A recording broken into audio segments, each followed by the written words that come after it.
The story of the Pinkertons is one of the most haunting and contradictory tales in American history.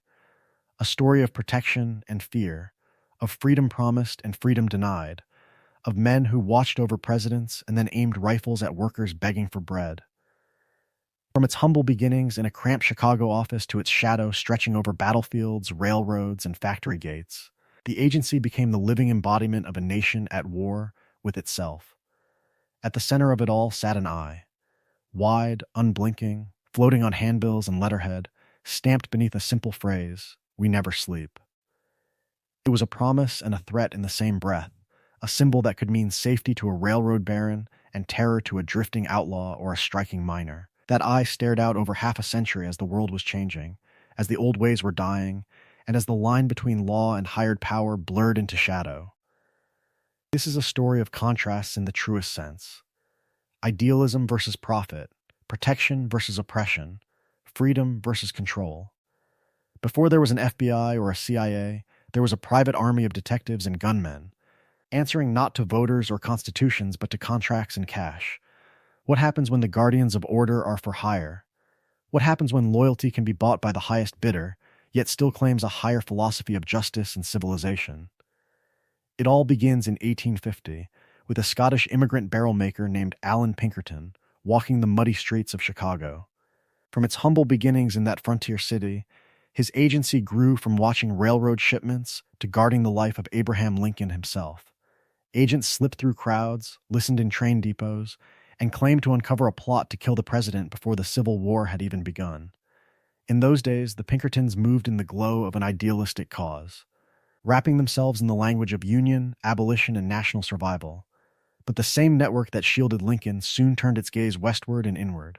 After the cannons fell silent, Pinkerton men rode dusty trails in pursuit of outlaws like Jesse James, Butch Cassidy, and the Sundance Kid, pinning wanted posters in saloons while quietly infiltrating gangs from within.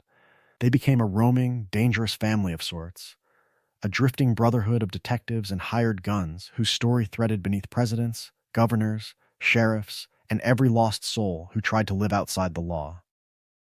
Then came the age of iron and smoke, of steel mills and company towns, when the real battles were no longer on open plains but at factory gates. In the coal fields of the Molly Maguires, at Homestead and Pullman, that same unblinking eye watched over barbed wire and private railcars. Men who once guarded a president's life now arrived by boat and barge to face unarmed workers on the riverbank. Shots were fired, bodies fell, and the Pinkerton name once spoken with respect in war rooms became a curse on the tongues of laborers. Across these decades, the agency's path mirrors the country's own contradictions, its dreams and its delusions. A private force born in an age of runaway expansion, growing ever more entangled with the machinery of capital, until the line between defender and oppressor nearly vanished. How did that happen? How did a promise to never sleep slowly become a warning that nowhere was safe? This is their complete story, from the very beginning in that Chicago office to their transformation into a modern security giant whose legend still lingers in law and pop culture and in tales of the American frontier.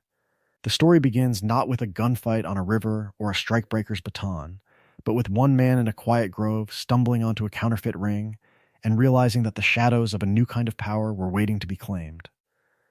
That quiet grove is only the first step. From there, the path runs through rail yards and riverboats, through war rooms and coal fields, through the polished lobbies of modern corporate towers, until the name Pinkerton is no longer a whispered threat in a saloon, but a logo on a glass door. This will be a story of continuity in a world that never stopped changing.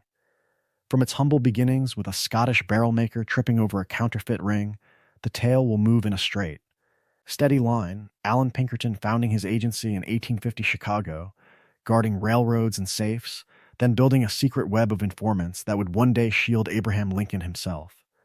The same man who once rolled casks in a workshop will become, in the truest sense, the living embodiment of a new profession, the private detective. The promise here is simple: spy master who claimed to foil an assassination plot, the tireless railroad guardian, the relentless hunter of Jesse James and Butch Cassidy, the feared strikebreaker at Homestead and Pullman, and finally the regulated corporate security firm living under anti-Pinkerton laws and public suspicion. One long night, one continuous story. Rather than a list of dates and incidents, this will be told as a chain of lives and decisions. Characters will step forward, speak through their actions, and then recede as the agency survives them all. What does it mean for a man who once protected Lincoln's journey to Washington to have his successors firing on steelworkers along the Monongahela? How does a company that chased outlaws across the frontier become a quiet contractor, filling out background checks for corporations and guarding warehouses for a civilization it once helped to shape through force? The frame is clear. The journey begins with Alan Pinkerton as an idealistic immigrant in muddy, half-built Chicago streets. An outsider with strong abolitionist beliefs and an almost stubborn faith in order. It will end with a name constrained by anti-Pinkerton legislation, its agents no longer feared as an army of hired guns, but remembered as a half-mythic presence in novels, in films, and in games where outlaws curse their pursuit. Between those points lies a slow drift from principle to profit, from moral certainty to moral ambiguity, from feared reality to haunted legend. The pace will remain measured, almost lamplit, so each turn in the story can be followed without strain. Yet the world around the agency will keep pressing forward. The world was changing. The old ways were dying. And the Pinkertons stood at that crossroads again and again, sometimes as guardians, sometimes as executioners, sometimes as a lost soul in the larger drama of American power. Now the wide lens of America's soul narrows, and the focus settles on one man walking back toward Chicago, toward an office that does not yet exist, toward a decision that will turn a chance discovery in the woods into an empire of watchful eyes. The story does not begin with a badge, a gun, or a wanted poster. It begins with wood, iron hoops, and a young man in a cold Scottish yard, shaping barrels for a world he has not yet seen. Alan Pinkerton was born in 1819 in the industrial outskirts of Glasgow, a city where the old ways were dying under the weight of factories and smoke. His father, a police sergeant, died when Alan was still a boy, leaving the family pressed hard against poverty. So he took up a trade. Cooper, barrel maker. It was honest work in the truest sense, but it also meant long days, sore hands, and a front row seat to a civilization that cared more for profit than for people.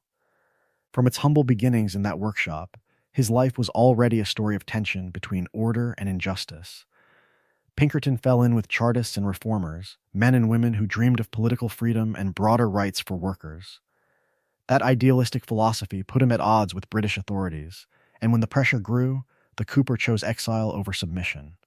In 1842, he crossed the Atlantic, another anonymous immigrant chasing dreams in a restless world. He landed in the United States and settled near Chicago, in a small Illinois community called Dundee. There, the work was familiar, cutting staves, shaping barrels, hauling timber along the Fox River. Yet the land felt wider, wilder, full of both promise and betrayal. The world was changing on this side of the ocean too, but in the cracks of that change, new kinds of freedom seemed possible. In Illinois, Pinkerton's path bent again. He met abolitionists, Underground Railroad conductors, and local reformers who saw slavery as a moral rot at the heart of American progress. He joined them. Quietly at first, then more openly, helping ferry fugitives through the night, sheltering families, listening to whispered stories of chains and flight.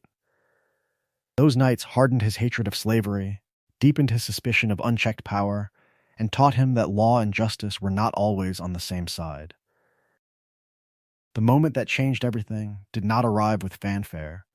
It came on a routine trip into the woods as Pinkerton searched for suitable timber on a small river island. There, instead of untouched trees, he found signs of human presence, scraps of paper, unusual fire pits, strangers slipping through the brush. He watched.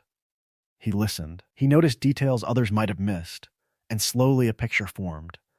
This was a counterfeiter's camp, hidden in plain sight. What followed almost when the ring was broken, townsfolk did not remember the sheriff's name. They remembered the sharpied immigrant who had seen through the performance. Word traveled along river towns and across rail lines. Here was a man who could read people, follow trails invisible to others, and, perhaps most importantly, keep his mouth shut when it mattered. Merchants trusted him to watch their warehouses. Railroad men asked him to ride lines and quietly observe. Without meaning to, Alan Pinkerton became the living embodiment of a new kind of watchman. Not an outlaw, not a marshal, but something in between. Standing in that half-formed role, He began to understand that there was a living to be made in watching, listening, protecting, not as a hobby, as a profession. The very beginning of an agency was there, unspoken, in every request to keep an eye on cargo, on payrolls, on dangerous men. Yet even then, as he weighed the future in those Illinois streets, he could not see the emblem that would one day stare back from 1,000 wanted posters, or the presidents, outlaws, and workers whose fates would twist around his name. That revelation was waiting just ahead, in a single, simple decision to open an office and give a name to his vigilance. He did not just hang a shingle. He tried to summon a new kind of power into a world that barely had words for it. In 1850, in a rough, fast-growing Chicago that smelled of river mud and coal smoke, Alan Pinkerton opened a small office and gave it a grand name, the Pinkerton Detective Agency. From its humble beginnings, it was a strange creation. America had sheriffs and marshals, posses and militias, but no modern police forces in most cities, no federal bureau to chase criminals across state lines, no centralized arm of civilization to keep pace with railroads stretching west. Trains were being robbed, warehouses plundered, payrolls stolen in transit, and local lawmen were often corrupt, overwhelmed, or simply afraid. Into that vacuum stepped a Scottish barrel maker turned detective, offering something new, a private army of investigators for hire. Alan's philosophy sounded almost idealistic. This would be, in his mind, a story of order imposed on chaos, of law brought to places where the old ways were dying. He promised to fight crime, to protect railroads and businesses from thieves, to track counterfeiters and train robbers with a patience that bandits could not match. He spoke of loyalty to justice rather than to any single town, and in the truest sense, he believed he was building a shield for honest citizens in a dangerous world. But he also understood marketing. On his letterhead, on his office window, on the badges of his men, he placed a single wide-open eye, staring out without lids or lashes. Under it, 3 simple words: "We never sleep." It was a declaration of vigilance, a warning to outlaws that somewhere, someone was always watching. It was also a promise to paying clients that their money bought not just guards, but an almost obsessive attention. That all-seeing eye became the living embodiment of his agency's philosophy, and helped birth a new phrase for detectives: private eyes. Allen himself was not merely a businessman. He was an abolitionist, a man who had harbored escaped slaves in Illinois safe houses and attended meetings that challenged the slave power of the South. When slave catchers came with offers of good money to track fugitives under the Fugitive Slave Act, he refused. His agency would not, at least in those early years, hunt human beings for chains. In that decision, the Pinkertons seemed almost heroic compared to many contemporaries, standing on the side of freedom in a nation splitting apart. Yet from the very beginning, a quiet contradiction lay under every contract. This was a force loyal not to voters or public oversight, but to whoever could pay the retainer. What would happen when the interests of those clients clashed with the public good, when protecting property meant crushing workers or silencing dissent? That question, still abstract in 1850, waited in the shadows of that Chicago office, ready to shape the agency's future as the world was changing, and the stakes grew far higher than stolen railcars. That question did not stay abstract for long, because from its humble beginnings, the agency was never just Alan Pinkerton alone in that cramped Chicago office. Very quickly, he began gathering a small circle around him, a rough constellation of men and women who would become, in the truest sense, the living embodiment chasing a different world. Many had hard pasts, quick tempers, or reputations that made local sheriffs nervous. What Alan wanted was not a spotless record, but a sharp mind and a steadier hand than the average frontier gunman. A man who could watch, listen, disappear into a crowd. A man who could keep his mouth shut. From the very beginning, Alan tried to build an order that stood apart from the chaos of local law enforcement. In an era when sheriffs drank with saloon owners and deputies swapped favors for votes, he demanded sobriety, discipline, and a near-military sense of loyalty. Agents were forbidden from drinking on duty, from boasting about cases, from flirting with the political machines that ran so many towns. The badge on their vest was not a county star, but the wide-open eye and the words, "We never sleep," a promise that they answered to the agency before any courthouse or mayor. This discipline extended to whom he trusted. Allen hired men who had once ridden as outlaws and men who had once worn uniforms, but he bound them under the same strict code: secrecy above pride, duty above impulse. An agent who lied to a client or stole from a suspect was cast out. An agent who broke silence was dead to the family. In a country where the old ways were dying and new institutions were still fragile, the Pinkerton office became its own miniature civilization, with Allen as both patriarch and judge. And in a quiet act of defiance against that civilization's rules, he opened the door to women. Most famously, he hired Kate Warren, a young widow who walked into his office in 1856, asking for work as a detective at a time when the very idea sounded absurd to respectable society. Allen saw an advantage where others saw scandal. A woman could enter drawing rooms, boarding houses, and train cars that would close up the moment a strange man appeared. Under his protection, Kate built disguises, false names, social masks. She moved through parlors and conspiracies with a grace that made her indispensable. Around figures like Kate, the agency became part family, part idealistic experiment. Outcasts, immigrants, restless railroad men, a widowed spy who slipped through the cracks of polite civilization, all found a place as long as they bent to Allen's code and believed, as he did, that order and justice were worth the sacrifice of personal freedom. It was a story of loyalty and belonging, of lost soul after lost soul brought into a common cause. Yet that same tight-knit culture, bound by secrecy and unquestioning obedience, held a darker potential. If Allen's ideals ever shifted, or if his heirs chose profit over principle, what would happen when that family turned its talents against workers, protesters, or entire communities? The answer was still years away, waiting in the coming storm of war and industry, when the agency's sense of mission would be tested on a national stage. From the very beginning, Allen Pinkerton tried to give this private empire a conscience. In an age when the world was changing faster than most towns could elect a sheriff, he set down personal rules that sounded almost old-fashioned. No work for slave catchers, no taking bribes, no helping the powerful crush the poor for sport. He was an abolitionist in the truest sense, a Scottish immigrant who had hidden fugitives on the Underground Railroad before there was any money in doing the right thing. His philosophy, at least on paper, was simple. The agency existed to protect clients from thieves, fraudsters, and saboteurs, not to hunt desperate men stealing bread.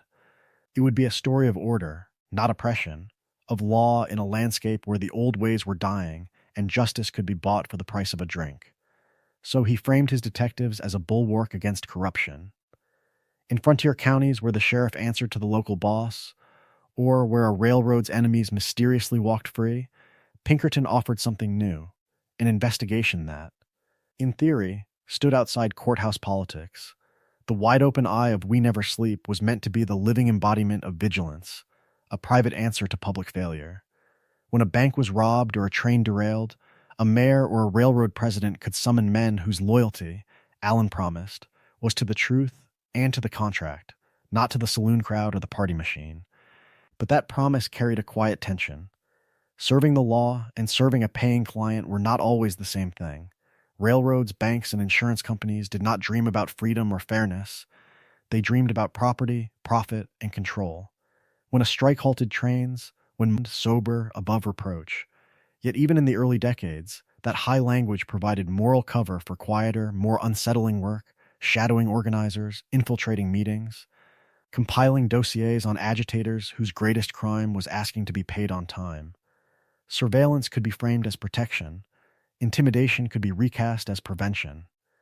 In a world where outlaws robbed trains, it was easy to forget when the gaze turned from bandits to brakemen. From its humble beginnings as one man's idealistic experiment, the agency was already learning a dangerous lesson. Power wrapped in noble words is still power. And if the money, the orders, and the praise all flowed from the top of civilization from boardrooms, not boarding houses, how long could those early ideals remain untouched? The answer would emerge when Allen was gone, when new Pinkertons stood on factory rooftops and pierhead docks, deciding in the smoke and shouting which side of the line they truly served. Power had chosen its agents. Now the country itself was about to choose sides. In the 1850s, the United States was not simply divided. It was cracking. A story of loyalty and betrayal, of dreams and delusions, was being written into the map itself. Slave states and free states stared each other down across invisible lines, while new territories in Kansas and Nebraska bled over the question of what kind of world they would become. The old ways were dying, but nothing stable had taken their place. Was this a nation, or just an argument held together by a flag? The world was changing at a brutal pace. Iron rails cut across prairies and mountains, binding distant regions into a single nervous system. Telegraph wires followed, thin veins of copper carrying news, orders, and threats faster than any horse could run.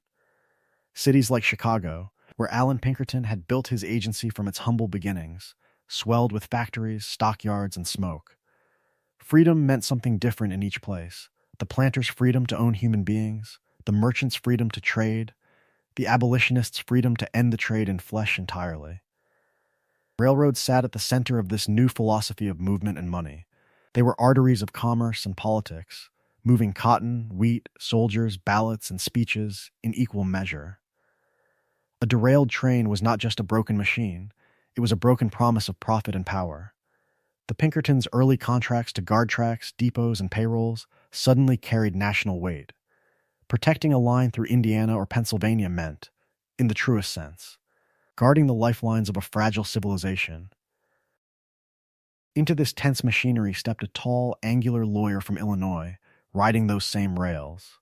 Abraham Lincoln, once a frontier boy splitting rails for fences, now traveled on rails of steel, arguing against the spread of slavery and warning that a house divided could not stand.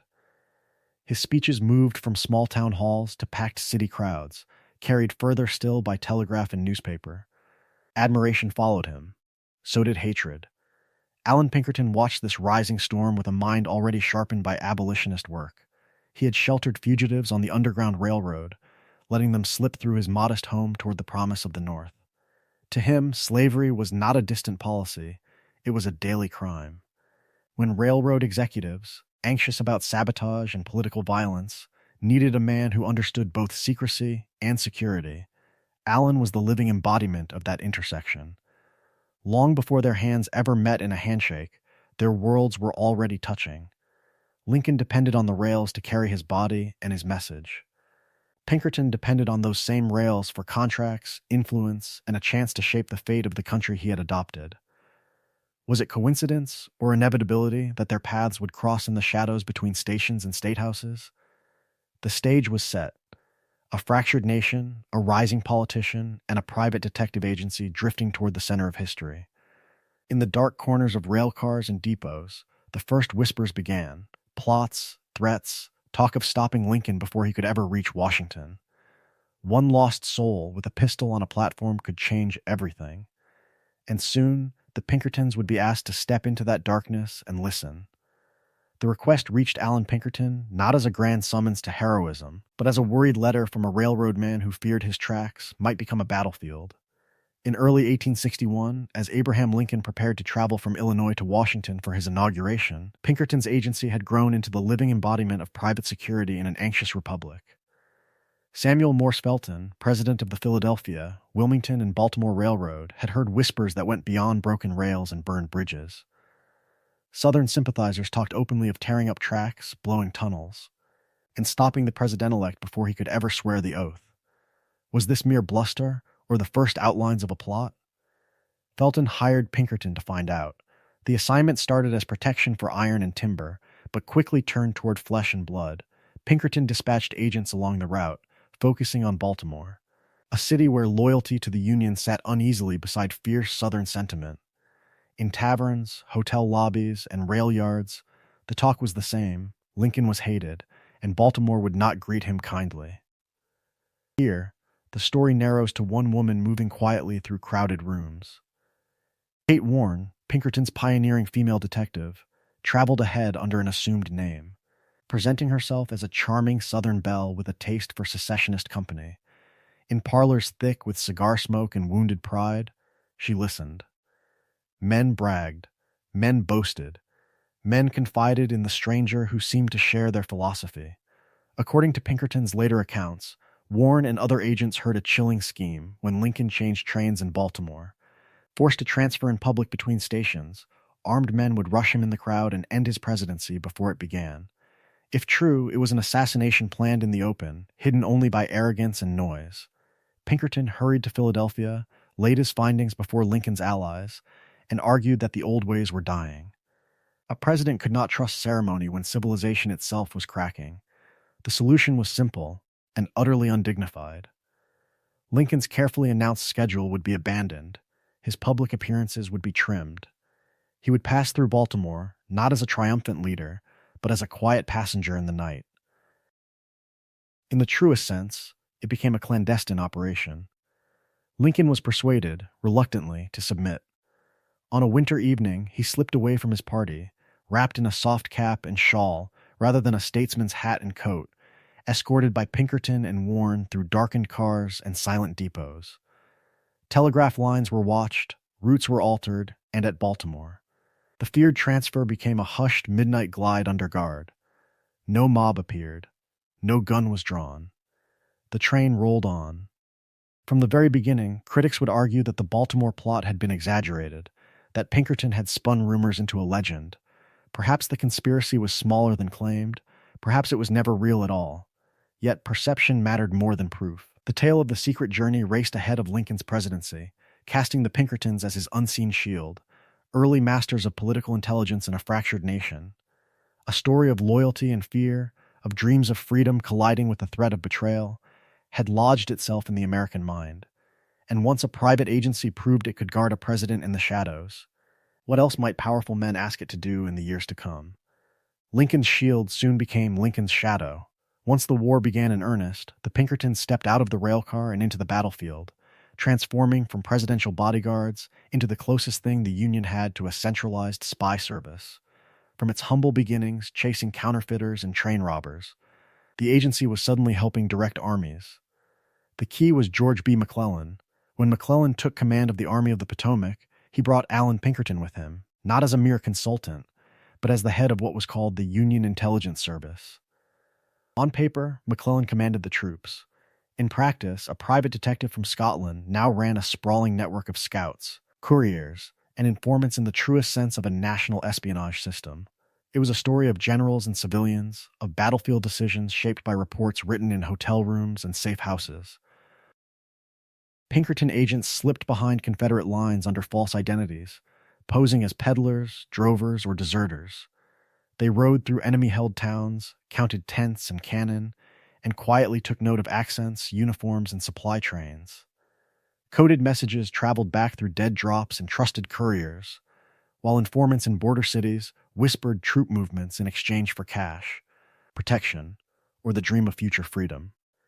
In an age before radios and satellites, this was cutting-edge intelligence work, the living embodiment of organized American spying before such a term truly existed. But the same reports that made the Pinkertons famous also made them infamous. Of 50,000 became, on paper, armies of 100,000. Where there were divisions, Pinkerton saw entire phantom corps.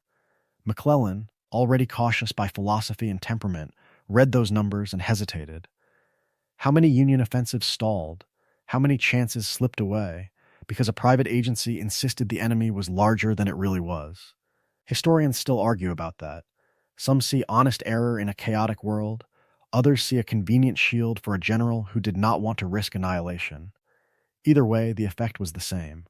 The Pinkertons were now intertwined with national strategy, their civilian assessments shaping when and where the largest army in North America would move.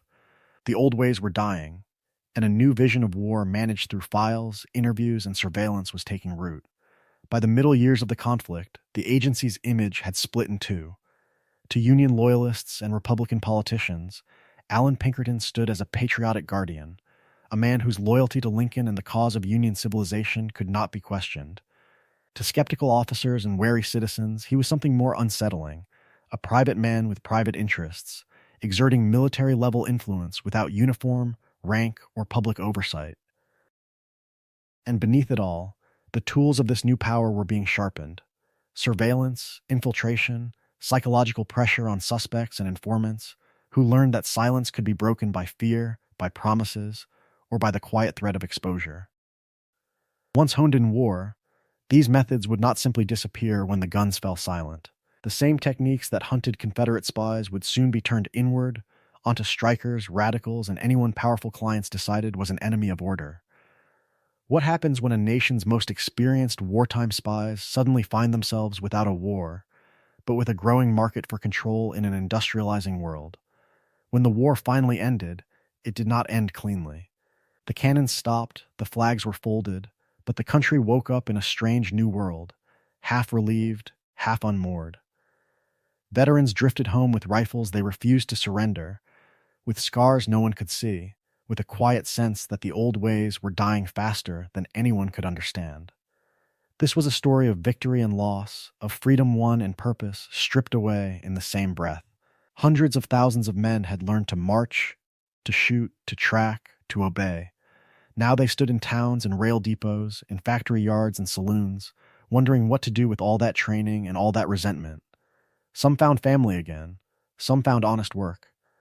Others became exactly what the new industrial order feared most: armed, angry, and unattached to any flag. The federal armies demobilized with surprising speed. Regiments were dissolved, supply lines cut, paymasters dismissed. Washington wanted peace, and peace meant sending soldiers home. But the railroads did not demobilize. The banks did not demobilize. The great ironworks and stockyards, from their humble beginnings as local enterprises, were fusing into a national network of capital that moved faster than law on horseback could follow. Trains carried payrolls and gold across vast empty miles. Telegraph wires hummed over lonely stretches of track. Remote depots stored cash, rifles, and the fragile dreams of investors who had never seen the frontier with their own eyes. Out there, former guerrillas who had once raided under a flag now rode under no banner at all, turning raids into robberies, sabotage into simple outlaw work. Who would protect this new, restless civilization when the regular army had gone home and the county sheriff's jurisdiction ended at the river? Into that vacuum rode the Pinkertons. They offered something rare in the post-war chaos: discipline, discretion, and men who already knew what it meant to hunt across borders that were more line on a map than barrier in the field. These were battle-tested scouts and detectives who had shadowed Confederate agents, guarded Abraham Lincoln, and learned to follow a trail through both wilderness and rumor. Local sheriffs might know every face in their town. Pinkerton men could track a suspect from Chicago to St. Louis to a nameless sighting in Kansas, and never lose the scent. In the truest sense, the agency became a private army for a new age of industry. Field offices appeared in major cities. Informants were planted in rail yards, stockyards, and saloons where plans were whispered over cheap whiskey. Their wide-open eye logo, promising that we never sleep, was more than a slogan. It was the living embodiment. They did not command regiments, but they could assemble armed men faster than many governors. In a world where the state still stumbled from crisis to crisis, this private network began to feel less like a company and more like a parallel authority. That raised a question no ballot had ever answered. When a private agency can reach farther than most state governments, when it can investigate, infiltrate, and, if paid enough, bring rifles to bear, who truly commands it? Is it the founders' fading ideals, the contracts signed in polished boardrooms, or the unspoken demands of a ruling class that fears both outlaw and worker in equal measure? The answer would reveal itself not on distant battlefields, but in railcars, mining towns, and crowded city streets, where the line between protection and control would grow thinner with every new contract. The answer took shape in paper and ink first. Before gunfights on dusty streets, there were faces nailed to wooden posts, staring back from train depots and saloon walls. The wanted poster turned the unknown outlaw into a public spectacle, a shared enemy for a nation trying to convince itself that civilization was finally winning. From its humble beginnings chasing train robbers and mail thieves, the Pinkerton Agency realized that memory could be manufactured. Detailed descriptions, scars, and habits, even the way a man held his shoulders, were written out in careful script. As photography spread, grainy portraits were pasted beside the words, turning rumor into image. A bandit who had only ever terrorized one rail line in Kansas could suddenly be recognized by a ranch hand in Wyoming or a clerk in Boston. In the truest sense, the continent was being taught new faces to fear. Behind those posters lay an even quieter revolution. In Chicago and other offices, Pinkerton clerks built towering files and heavy mug books, pages of faces and aliases bound together in leather and dust. Each report, each intercepted letter, Each whispered tip from a paid informant was indexed and stored. Before the federal government imagined such a system, a private company was assembling one of the first centralized criminal databases in the United States. It was a story of order and control, of dreams of safety and delusions of certainty, all pressed into folders and shelves. Over it all watched a single, unblinking symbol, an open eye with the promise, or the threat, "We never sleep." That logo was more than a boast about long hours. It was the living embodiment of a new kind of power, an implication that there was always someone watching, always someone following the trail. From that image, and from the tales of relentless pursuit that followed it, the term private eye slipped into the language. Half advertising slogan, half myth. Newspapers did the rest. Editors hungry for sensation printed Pinkerton exploits with breathless detail, half reporting and half mythologizing every chase. A foiled train robbery became a duel of wits across 3 states. A routine arrest turned into a midnight showdown between a brilliant detective and a ruthless outlaw. Was every detail true, or did it matter so long as the story sold? The world was changing, and the old ways were dying, replaced by serialized tales of cunning sleuths and doomed bandits. Yet beneath the romantic image of the lone, principled investigator walked something far more prosaic, a large, hierarchical agency answering contracts from railroad boards and corporate offices. The private eye on the poster might be a single, heroic figure, but in the ledgers he was one name among hundreds, dispatched according to budget and schedule. Freedom, family, philosophy, those belonged to the dime novels. The real Pinkertons filed expense reports. That tension between legend and ledger would only grow sharper when their gaze turned fully from outlaws on the frontier to workers in the factories, and when the same methods that made them famous began to make them feared. That tension between legend and ledger found its purest, ugliest form in the long pursuit of one man. Jesse James became the name that turned Pinkerton case files into a story of vengeance, spectacle, and unintended consequences. From the very beginning, Jesse and his brother Frank were not simple bandits drifting through the West. They were former Confederate guerrillas from Missouri, raised in a borderland where family, loyalty, and atrocity had all blurred together during the Civil War. When the guns fell silent, men like the James brothers did not suddenly discover peace. They discovered railroads, banks, and express companies that, to them, were the living embodiment of Northern victory and corporate power. Was this resistance, or just outlaw greed dressed up as philosophy? In that gray space, legends grew. For the corporations on the balance sheet, there was no romance. Railroads and express companies saw not folk heroes but a roaming financial disaster, a threat to commerce, order, and the fragile sense that civilization was advancing along those iron rails. They turned to the agency that promised that it never sleeps. Pinkerton operatives were hired, reports were drafted, and the hunt for the James Younger gang became a campaign. At first, it looked like any other assignment: track the outlaws, cultivate informants, close the net. But the gang moved through a world that protected them. Farmers offered shelter, local newspapers praised them, and former Confederates saw in Jesse James not a criminal, but a symbol. The old ways were dying, and to many in Missouri, he stood against that slow death. Frustration hardened into recklessness. In January 1875, a team of Pinkerton agents descended on the James family home near Kearney, Missouri, under cover of darkness.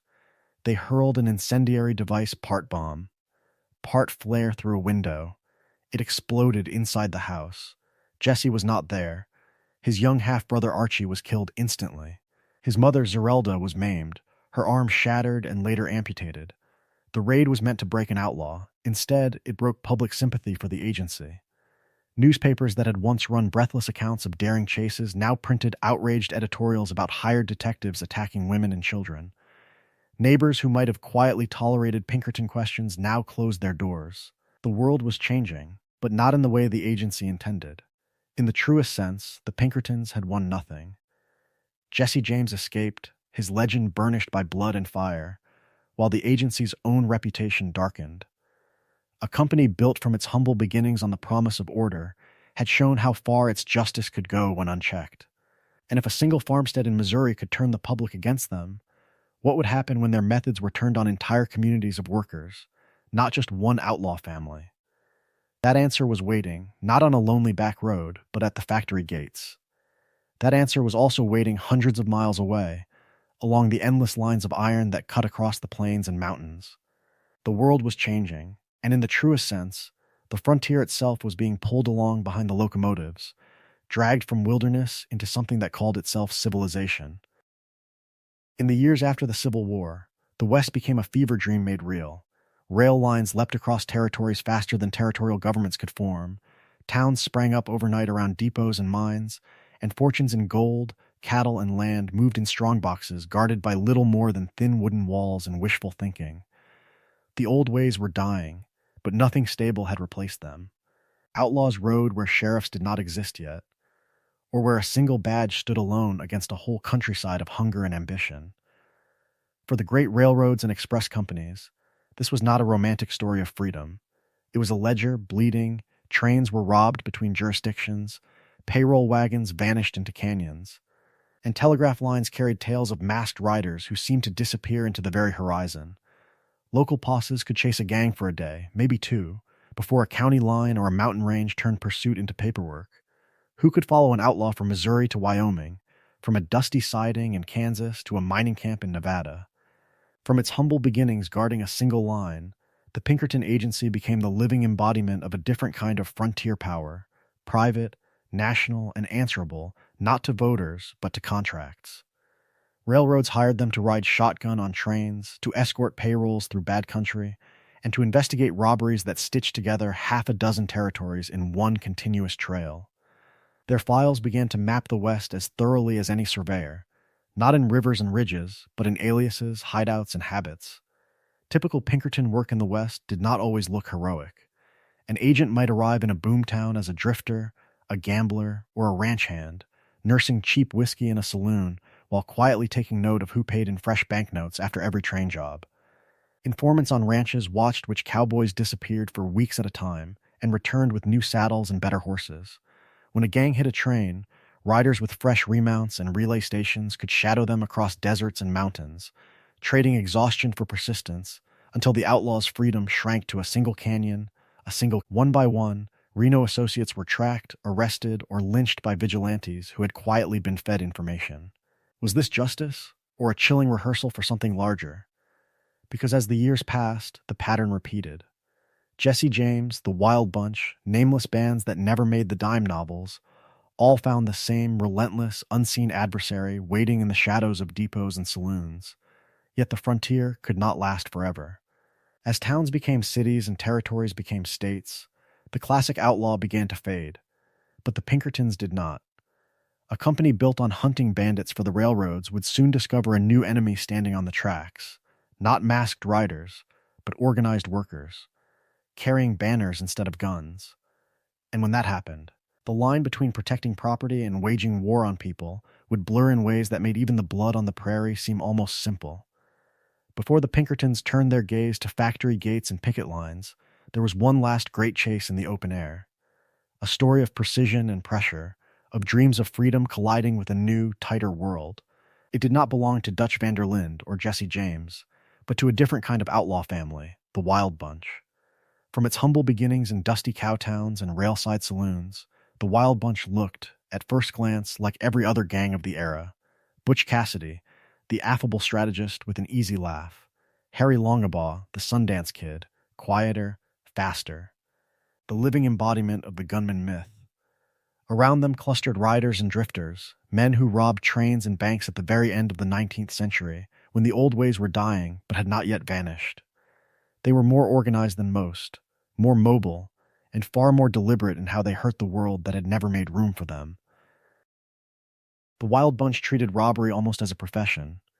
They studied train schedules, scouted banks, and split their forces so that one crew could hit a target while another prepared the next escape. They posed for photographs in their best suits, then rode out to derail payroll cars and empty safes. It was an irony the Pinkertons could appreciate. The same railroads that paid for protection were underwriting the men who hunted the protectors' enemies. For the Pinkertons, this was not a quick manhunt. It was a campaign. Agents traced the gang's movements through a web of informants, intercepted letters from nervous relatives, and leaned on local lawmen from Wyoming to Utah. A ranch hand who bragged too much in a bar, a postmaster who opened one envelope too many, a deputy with a quiet grudge, each became another thread in a net that tightened over years rather than days. The company's famous promise, "We never sleep," was no longer just a slogan on a staring eye. It was a method. Under that relentless pressure, the wild bunch began to live between worlds. They hid in remote cabins, drifted through mining towns under false names, and watched the telegraph wires hum with messages that could cross a continent faster than any horse. Every robbery bought a little more time, but also drew more attention, more dossiers, more Pinkerton faces at every depot. How long could an outlaw philosophy survive when civilization could send a description across 3 states before the dust had settled? Eventually, the answer came in the form of a steamship ticket. With the law closing in, Butch Cassidy, Sundance, and Etta Place slipped away to South America, carrying their legend with them to Argentina and Bolivia. The chase followed in newspaper clippings, wanted posters, and Pinkerton reports, an ocean-spanning echo of the frontier that had birthed them. In the truest sense, this was the last breath of the Old West. Pursued bandits, distant borderlands, and a company detective trying to read tracks in a world now mapped by wire and rail. By the time their trail went cold in foreign mountains, the pattern was clear. The world was changing. The open range was fenced, the frontier mapped, and the skills that had once sent agents riding through canyons would soon be redeployed in narrower, harsher corridors. The next enemies of capital would not be masked riders on the horizon, but crowds of workers at factory gates, their banners fluttering where dust clouds used to rise. And for the Pinkertons, the question was no longer how to hunt a lost soul in the wilderness, but how far a private army would go when the battlefield was a city street instead of a lonely gulch. The world was changing, and the Pinkertons changed with it. Where there had once been horizons and open ranges, there were now skylines of smokestacks, brick walls, and iron bridges, the living embodiment of a new industrial civilization grinding itself into existence. Thousands poured in from farms and foreign ports, trading the uncertainty of the frontier for the certainty of a whistle, a time clock, and a 12-hour shift that left lungs blackened and hands ruined. Freedom, in the truest sense, meant surviving long enough to collect a wage. In those furnaces and foundries, a different kind of outlaw was being forged. Not a lone rider with a bandana, but crowds of exhausted men and women who began to ask a dangerous question. What if this could be different? They organized reading rooms, mutual aid societies, and then unions, telling a story of wages that might sustain a family, of hours that left room for sleep, of machines that did not maim with impunity.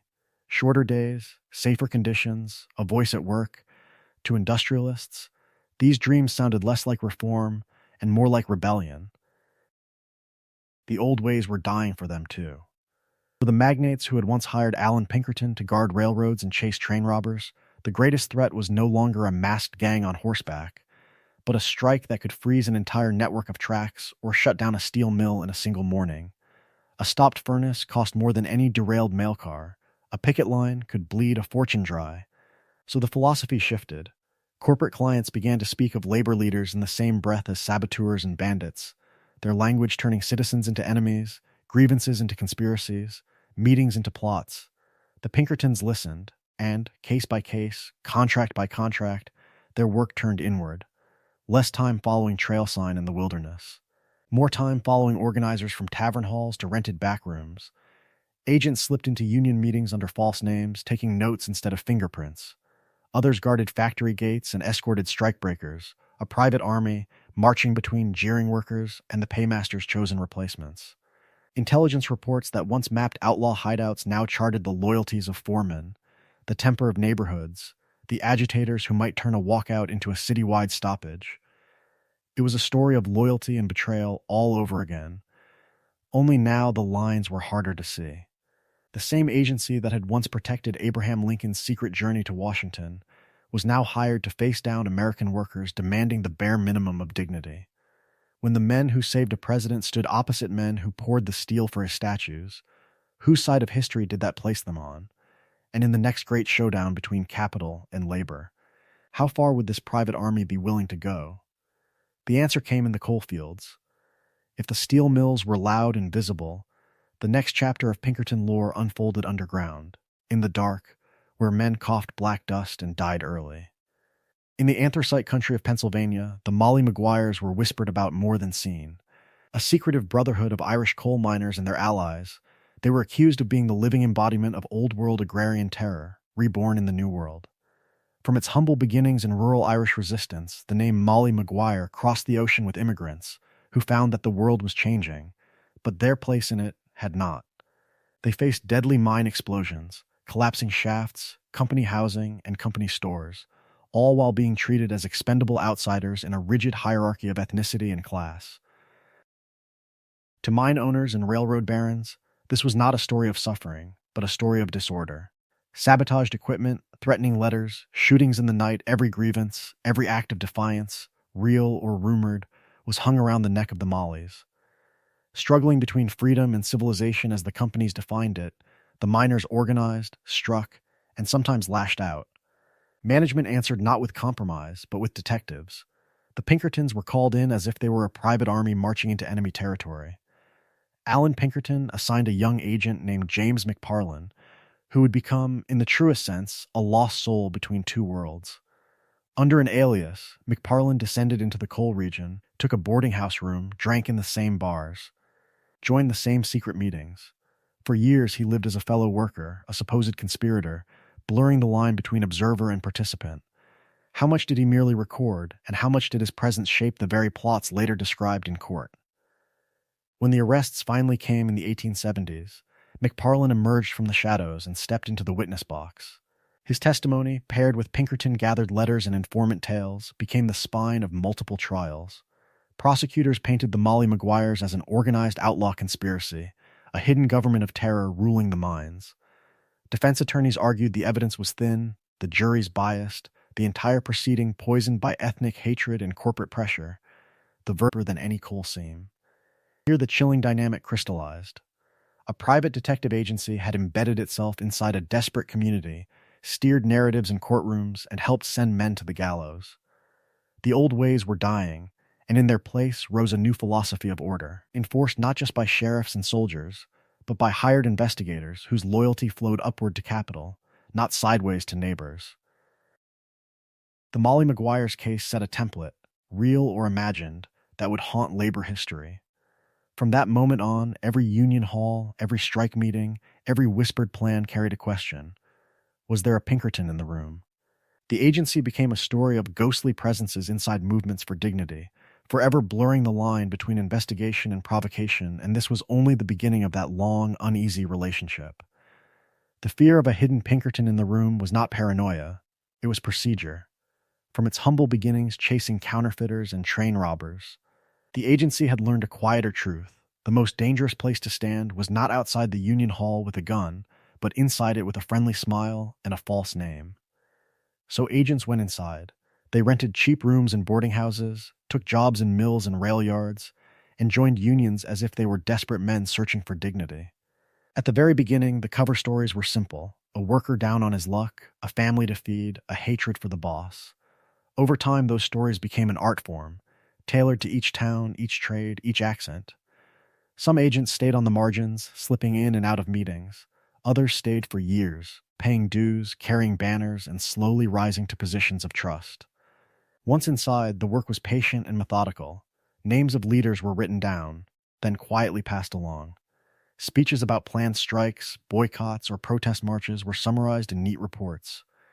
Private arguments over tactics, the jealousies and rivalries that haunted every organization, were cataloged as carefully as any outlaw's description. Was one man urging caution while another demanded action? That tension became a line in a file. Was there angry talk of sabotage or violence, even in the heat of the moment? That became proof, in the truest sense, that the union was dangerous. With that intelligence, employers could move first. They could fire key organizers days before a strike vote, leaving a movement suddenly leaderless. They could stockpile materials, shift production, or quietly hire strikebreakers from distant cities. Police and deputies could be alerted to assemble on the exact morning a walkout was planned, turning what was meant to be a show of unity into a scene of arrests and broken heads. To the workers, it felt as if fate itself had turned against them. To the Pinkertons, it was simply timing. For the agents, it was a story of divided loyalties and deliberate betrayal. Many lived as workers by day and informants by night, sharing bread and laughter with men whose names appeared in their reports. Friendships formed in the smoke of cheap cigars, in the cold of picket lines, in cramped union offices where dreams of freedom and fairness were spoken aloud. Then came the moment when those same men were blacklisted, evicted, or dragged away in handcuffs. How did an agent explain that to himself? Often by repeating a simple philosophy: this was not cruelty, but order; not treachery, but protection of civilization. In those rented halls and boarding houses, the old ways were dying.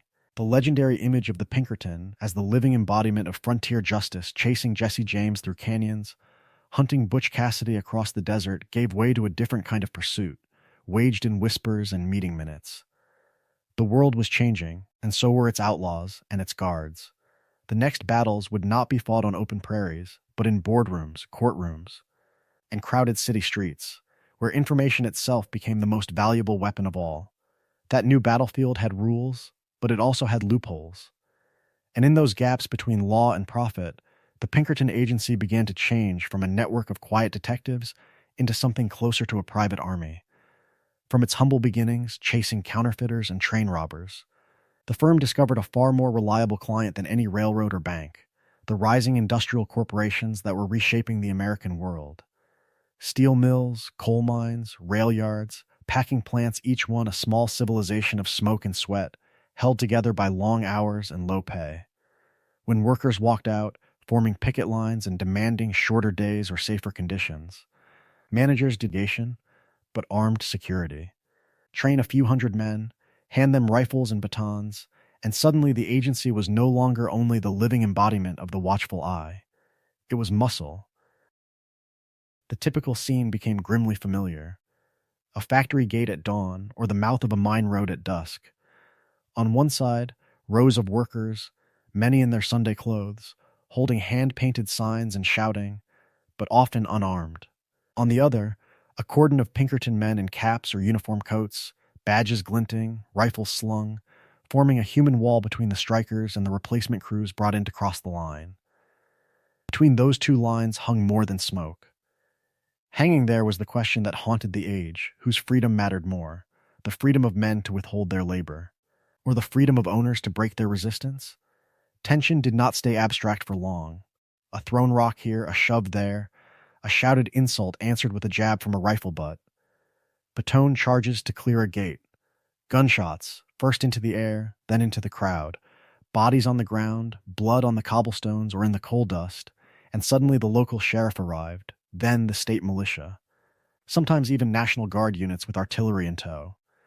The Pinkertons were often the spark, sometimes the shield, but always in the frame when the newspapers printed sketches of chaos outside the mills. And those newspapers began to ask dangerous questions. What did it mean that a private company could field more armed men than many small towns? In the truest sense, were these detectives, or soldiers for hire, marching under a corporate flag rather than a national one? Politicians thundered about law and order on the one hand and industrial tyranny on the other, as editorial pages painted the agency as either guardian of civilization or mercenary enforcer of greed. The old ways were dying, and this was one more sign. The age of the lone outlaw was giving way to an era where entire battalions could be rented by the day. Yet even in this escalating story of labor and capital, there was a breaking point ahead, a single confrontation where all the simmering unease would erupt into national outrage.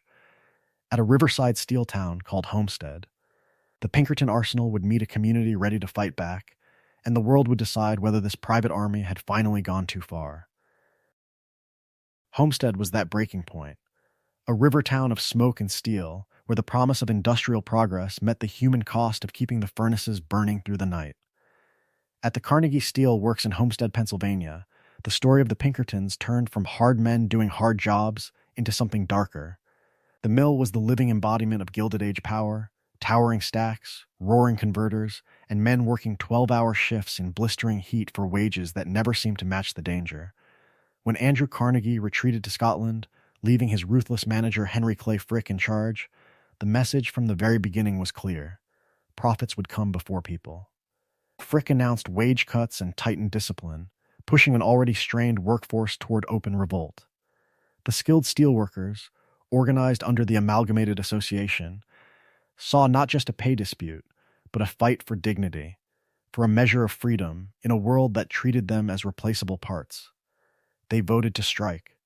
Frick answered not with compromise, but with a lockout, fencing off the mill with wooden barricades and barbed wire, watchtowers and searchlights, turning a workplace into a fortress. Behind those walls, he made his move. Frick secretly contracted hundreds of armed Pinkerton agents, a private army in all but name, to retake the plant. The plan had an almost theatrical audacity: bring the men in by barge along the Monongahela River, under cover of darkness, bypassing the picket lines on land. One could almost imagine Alan Pinkerton's old philosophy of order and discipline nodding in approval, even as the world was changing into something he might barely recognize. But secrecy frayed before sunrise. In the gray pre-dawn, watchful workers spotted the shadowy barges sliding up the river. Alarms rang out, factory whistles screamed, and men, women, and even children rushed toward the riverbanks. This was no longer just a labor dispute. This was a community bracing for invasion. How far would loyalty to family and town go when rifles appeared on the opposite shore? On the water, Pinkertons huddled behind makeshift shields. On land, workers dug in behind hastily thrown up earthworks and scrap. The standoff held for a breathless moment. Two sides stared smoke and mist, a brutal exchange that turned the Monongahela into a corridor of fear. Workers rolled an old cannon into position, hurled dynamite, and tried to set the barges ablaze. Pinkertons returned fire from behind iron plating, pinned down and increasingly desperate. Men fell on both sides, some killed outright, others bleeding on the muddy banks while the battle raged over them. By afternoon, the Pinkertons were trapped, exhausted, and out of options. Under a white flag, they surrendered, filing off the barges into the hands of enraged townspeople who had watched the river of steel become a river of blood. Rocks flew, fists landed, and only the intervention of local leaders and eventually the state militia kept the surrender from turning into a massacre. For the agents, trained to chase outlaws across the frontier, being marched through a gauntlet of ordinary citizens spitting curses was a bitter reversal. Across the nation, newspapers carried the images and the numbers. Dead workers, dead Pinkertons, a steel town turned battlefield. The idea of a private corporation hiring its own army to storm an American community horrified many who had once admired the agency's daring. Sympathy surged toward the workers, even among those who feared unions. The Pinkerton name, once associated with saving presidents and hunting train robbers, now carried the stain of Homestead. A story of loyalty to capital over people, of dreams of order twisted into delusions of control. In the truest sense, the old ways were dying. The age when a single company could unleash a private war without consequence was slipping away, even if the law had not yet caught up. Yet the backlash at Homestead did not end the Pinkertons. It only forced them into a new shape, a quieter role, where their influence would move from open gunfights into boardrooms, courtrooms, and the shadows of a modernizing civilization. And in that shadow, their legend would change once again. Homestead had shown the country what a private war looked like in the age of steel and railroads, and the image was hard to forget. Men in uniformed ranks, carrying rifles, sailing up a river to break a strike it was, in the truest sense, the living embodiment of every fear workers held about corporations building their own armies inside a so-called civilization. In the months and years that followed, lawmakers took notice. State by state, especially across the industrial North and Midwest, legislatures began passing what came to be known as anti-Pinkerton laws. Some banned the importation of armed guards from out of state during labor disputes, others restricted the hiring of detective agencies for strike-breaking, and a few barred anyone who had worked for such firms from serving in public office. The message was clear even when the wording was vague: the old ways were dying, and with them the idea that a company could simply rent a battalion when its workers demanded better wages. Yet these laws were uneven, imperfect, and often porous. Some were written narrowly enough that a clever lawyer could march a whole crew of guards through the gap. Others were rarely enforced unless blood had already been spilled. But even in that gray zone, something fundamental had shifted. From its humble beginnings chasing train robbers and counterfeiters, the agency now stood at the center of a national argument about power, freedom, and who had the right to wield organized violence. Was this still a story of protection, or had it become a story of control? For many in the labor movement, the answer was simple. The Pinkerton name, once tied to tales of foiled assassins and hunted outlaws, became shorthand for strikebreaking, betrayal, and bloodshed. Union halls told stories of Homestead the way frontier towns once told stories of Jesse James, except now the feared riders came with corporate contracts instead of wanted posters. The earlier legend of heroic detectives guarding Lincoln and the railroads did not vanish, but it was buried under the smoke of Milltown gunfights and the memory of workers shot in the shadow of progress. The agency adapted because it had to. Publicly, it leaned harder into investigative work, railroad security, and guarding property, presenting itself as a disciplined, almost bureaucratic guardian of order rather than a roaming mercenary band. The uniforms grew less martial, the language more professional, and the emphasis shifted toward files, reports, and quiet surveillance instead of open confrontations on river barges. Yet the core philosophy remained: information was power, loyalty could be bought, and private interests could not always trust the public state to defend them. Fear lay called when strikes loomed, only now the response might be investigators gathering dossiers, guards framed as watchmen, or consultants advising police behind the scenes. On paper, the age of private armies was fading. In practice, the Pinkertons had simply learned to move more softly, to fight their battles with paperwork and presence instead of rifles alone, setting the stage for a new era where their power would be less visible, but no less real. On paper, the age of private armies was fading. In Pullman, Illinois, it never really ended. The world was changing, the old ways were dying. But in this quiet company town outside Chicago, the battle between labor and capital was about to flare into one of the largest conflicts the Pinkertons had ever stood on the edge of. Pullman was, in the truest sense, a model town built on a single man's philosophy. George Pullman's Palace Car Company owned the houses, the stores, the parks, even the church pews. Workers lived in neat brick homes, walked to neat brick factories, and paid neat, unchanging rents that went straight back to their employer. When a depression hit in 1893, wages were slashed, hours cut, dreams of stability shattered. But the rents did not fall. From its humble beginnings as an ideal industrial community, Pullman became the living embodiment of a gilded cage, freedom on paper, control in every detail. The strike that followed began with petitions, meetings, and appeals to fairness. Then the company stopped listening. In May 1894, Pullman workers walked out, turning a local grievance into a story of national consequence. The American Railway Union, led by the idealistic organizer Eugene V. Debs, stepped in. Debs called for a boycott of any train carrying Pullman cars. It was a simple tactic with explosive reach. Within weeks, rail lines across the country snarled to a halt. Trains stood idle. Mail backed up. An entire civilization built on steel rails and timetables suddenly found itself at the mercy of men who laid the track and stoked the engines. Railroad executives saw not desperation, but rebellion. They formed their own alliance, pressuring the federal government to act, insisting that the boycott was an attack on interstate commerce and the sacred flow of mail. Federal marshals were dispatched. Troops followed, bayonets and rifles glinting along the tracks.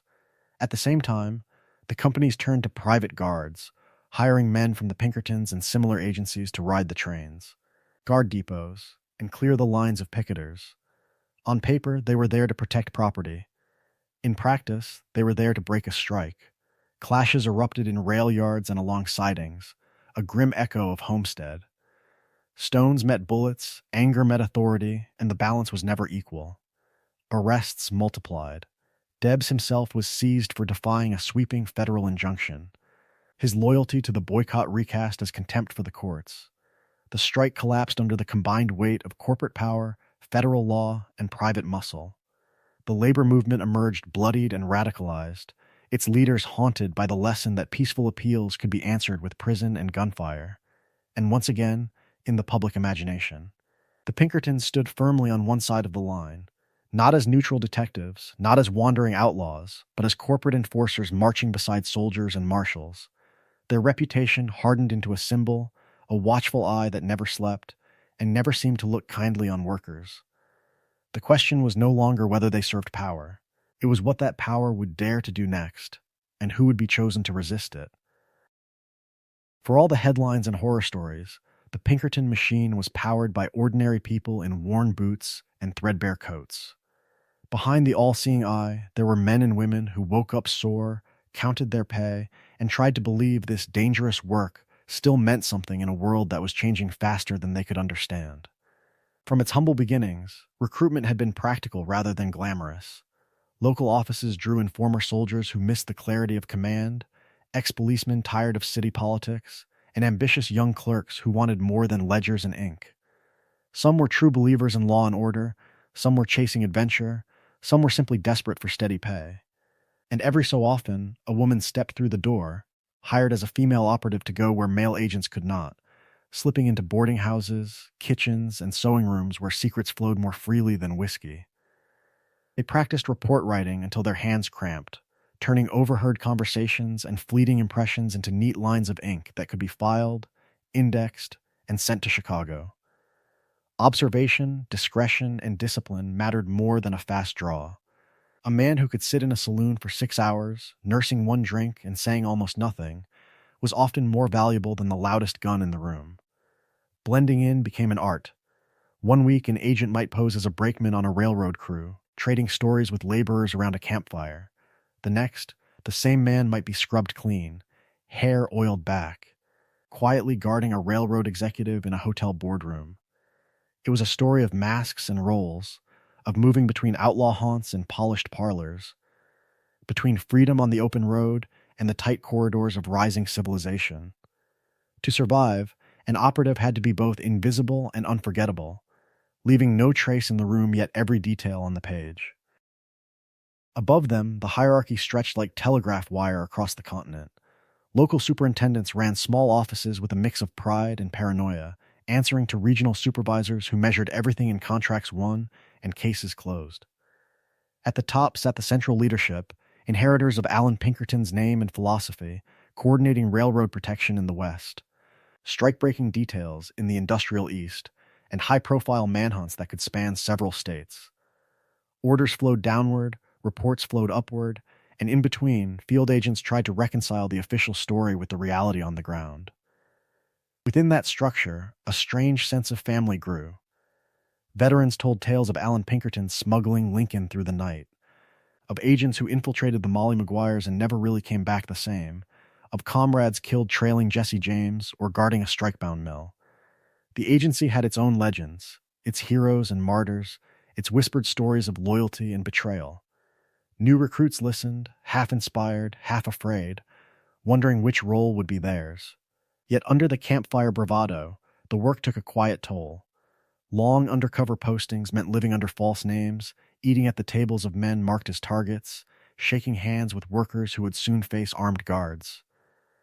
An operative might spend months posing as a union sympathizer, then hand over the very list of organizers who had trusted him.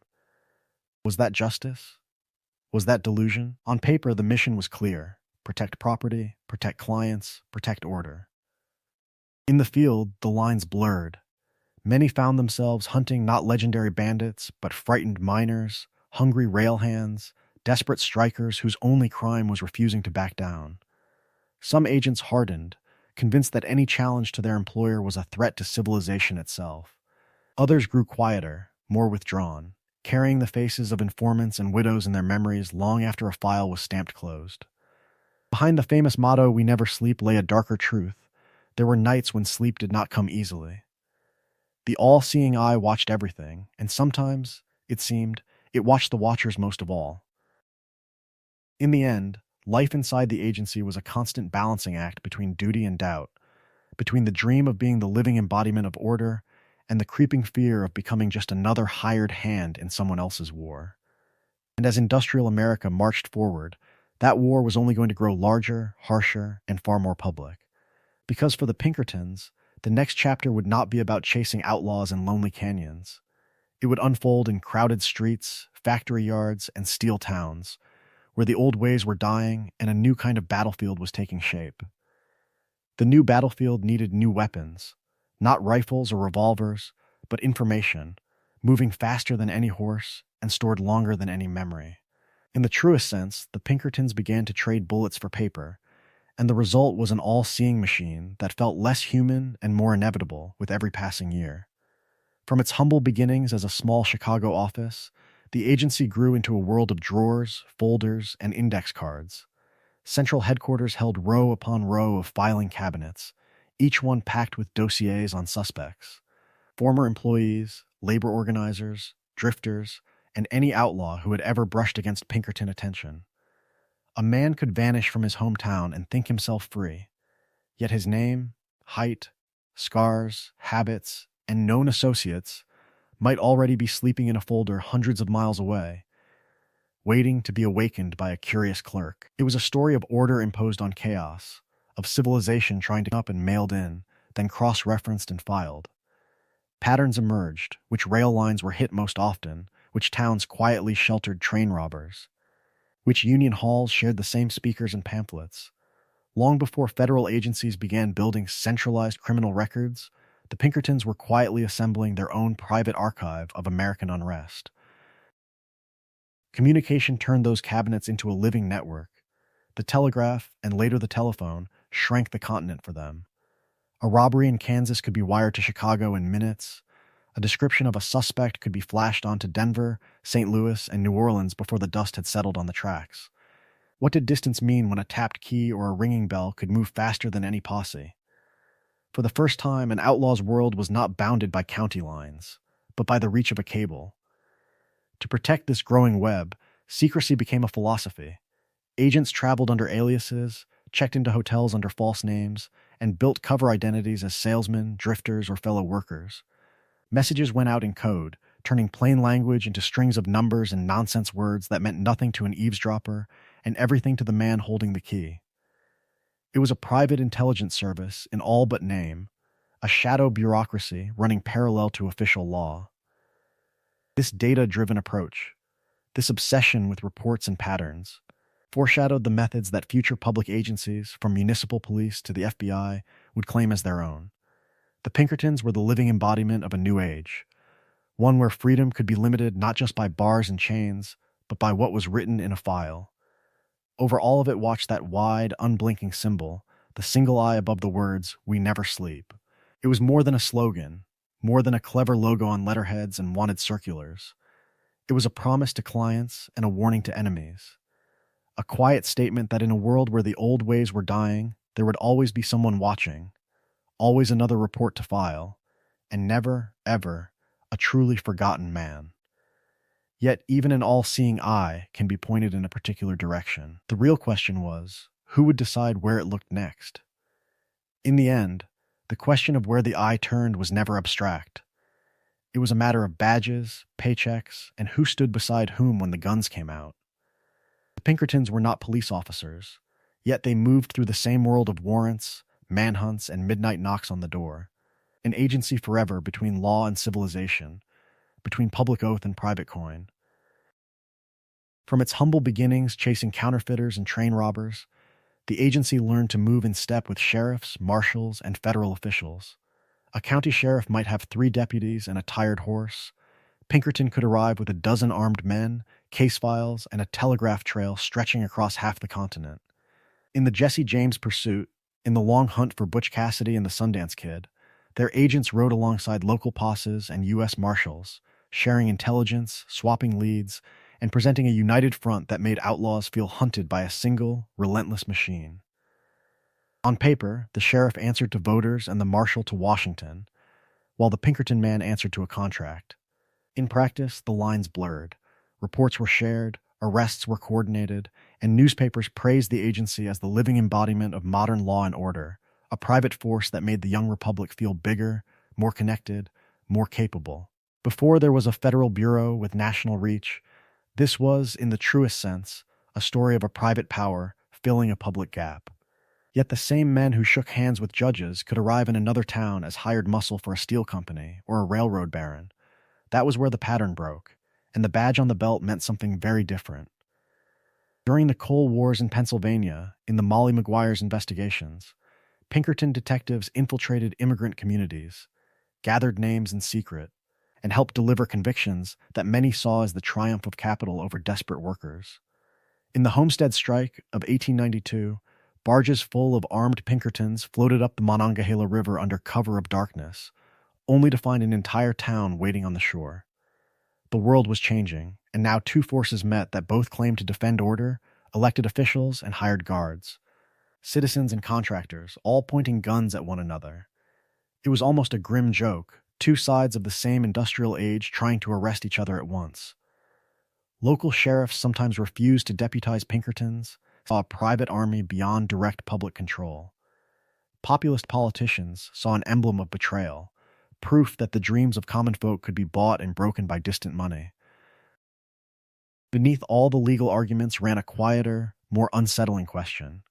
In a democracy that claimed to honor freedom and equality, what did it mean when some of the most capable investigators and gunmen answered first to shareholders, not citizens? When the old ways were dying and new institutions were still being born, the Pinkertons stood in the doorway between two worlds, neither fully public nor fully private, a necessary tool to some and a permanent threat to others. And the longer they stood there, the harder it became to tell where law ended and contract began, or which side of the line the next conflict would fall on. The turn of the century did not arrive with a single gunshot or a single law, but with a slow rearranging of fears. The wide-open frontier that had birthed train robbers and stagecoach gangs was closing, and in its place rose something quieter, colder, harder to see. The world was changing, and crime was changing with it. Where once the enemy had worn a mask and carried a Winchester, now he might sit behind a polished desk, armed with fountain pens and forged ledgers. Bank vaults gave way to balance sheets, and the classic outlaw robbery became less profitable than a well-timed embezzlement or a phantom company on paper. Cities swelled, telegraph wires hummed, and railroads merged into vast corporations that spanned the continent. In the truest sense, the battlefield shifted from dusty crossroads to boardrooms and back alleys. The Pinkertons followed that shift. From its humble beginnings chasing train bandits and horse thieves, the agency learned to hunt different prey: the clerk who siphoned insurance payouts, the trusted cashier who disappeared with a bank's reserve, the executive who slipped trade secrets to a rival. Insurance companies hired the agency to test claims, to shadow accident victims, to quietly prove whether a factory fire was misfortune or a carefully planned fraud. It was still a story of pursuit and exposure, of loyalty and betrayal, but the shootouts were replaced by subpoenas and sworn statements. At the same time, corporations that had grown fat on patents, brands, and new machines discovered a new fear: theft not of gold, but of ideas. Pinkerton operatives infiltrated rival workshops, tracked stolen blueprints, and guarded prototype devices with the same vigilance once reserved for payroll coaches. Intellectual property became another kind of frontier, invisible but fiercely contested, and the agency stood as the living embodiment of private protection in an age that worshipped progress. Yet another current was rising, darker and more explosive. Across the industrial world, anarchists and radical movements preached revolution, denounced capitalism, and sometimes turned to bombs and bullets to make their point. Presidents were shot, kings were threatened, and anonymous letters promised dynamite in crowded cities. Corporations, railroads, and even city governments turned again to the Pinkertons, this time to monitor meeting halls, follow suspected agitators, and quietly map the networks that might lead from a pamphlet to a bomb factory. Was this protection or preemptive war against dissent? For all this modernity, the agency itself remained rooted in the old ways.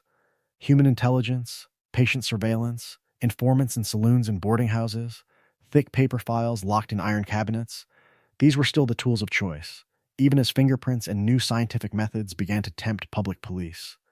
The Pinkertons trusted faces, habits, and hunches more than microscopes. That philosophy had built their legend. It would also begin to limit it. Because as the 20th century dawned, something else was forming in the shadows: public institutions with national reach, armed not by contract, but by statute. The old ways were dying, and for the first time, the Pinkertons could feel a different kind of hunter drawing near. The question was not just who they would chase next, but who in time would come chasing them. The hunters were changing. For half a century, the Pinkertons had been the closest thing America had to a national detective force. Now, in the marble corridors of Washington, a different kind of power was sketching its own answer to crime and chaos. In 1908, the Department of Justice quietly assembled a small team of special agents.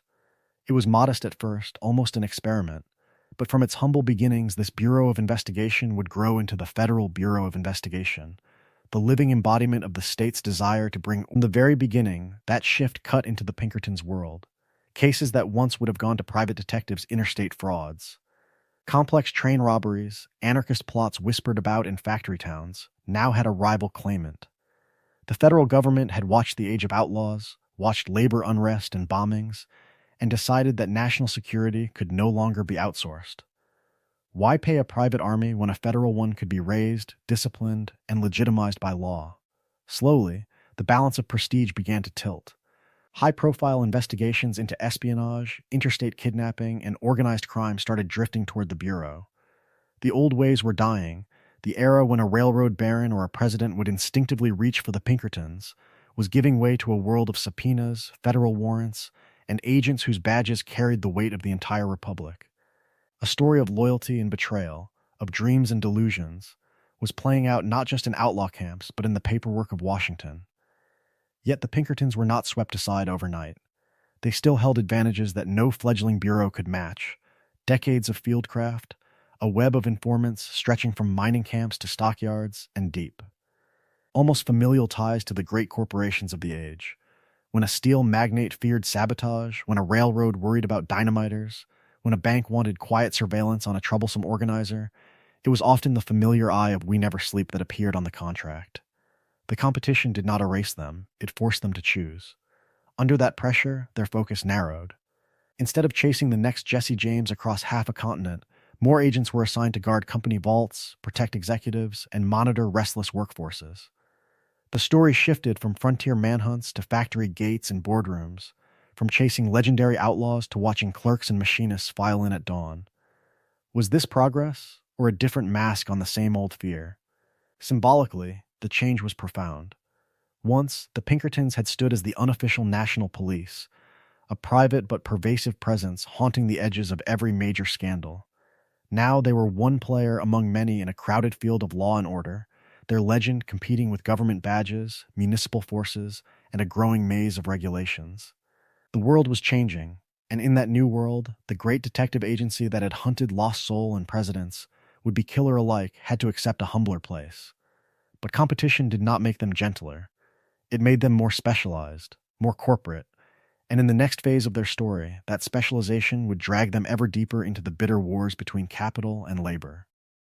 Competition pushed the agency into new markets, but it was public opinion that would become its most dangerous frontier. In the truest sense, the next chapter of their story was not written in blood on a riverside dock or dust on a canyon floor, but in ink, in speeches, and in the quiet rage of crowded halls. From its humble beginnings chasing counterfeiters and guarding railroads, the Pinkerton name had once sounded heroic, almost noble. Now, in the late 19th and early 20th centuries, cartoonists turned that same name into a curse. In newspaper drawings, the agents were no longer sharp-eyed detectives. They were hulking thugs in bowler hats, swinging clubs at gaunt workers while a bloated industrialist tugged their strings from behind. The famous "We Never Sleep" eye became an unblinking symbol of corporate surveillance, staring down at picket lines and union halls instead of stagecoaches and outlaws. Those cartoons told a story of loyalty and betrayal, of dreams and delusions, of a private army standing between desperate laborers and the freedom they demanded. After Homestead, after the Pullman strike, the imagery hardened.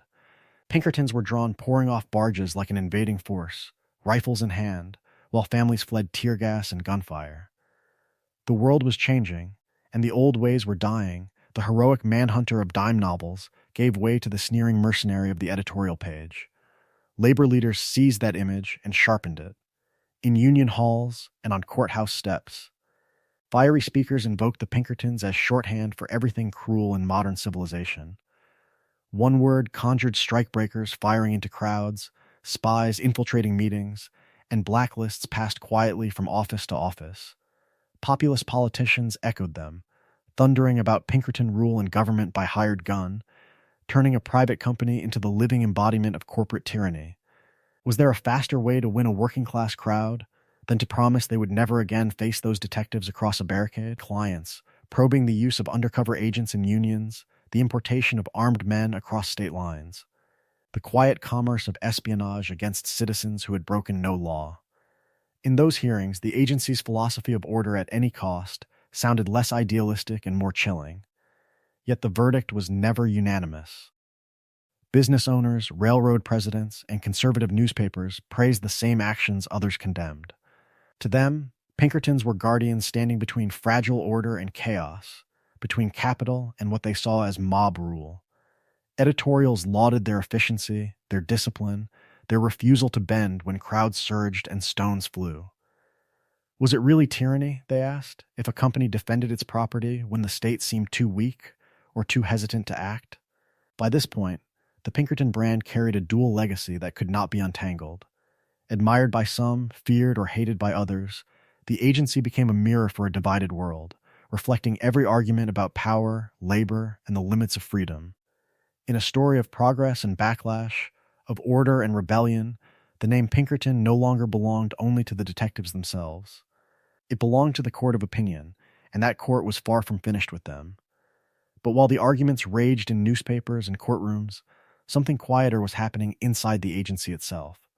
The world was changing, and the Pinkertons could feel that the age of grand chases and open gunfights was slipping away, replaced by locked doors, factory whistles, and ledgers that needed guarding more than trains did. From its humble beginnings chasing counterfeiters and railroad thieves, the company had grown into a vast web of operatives.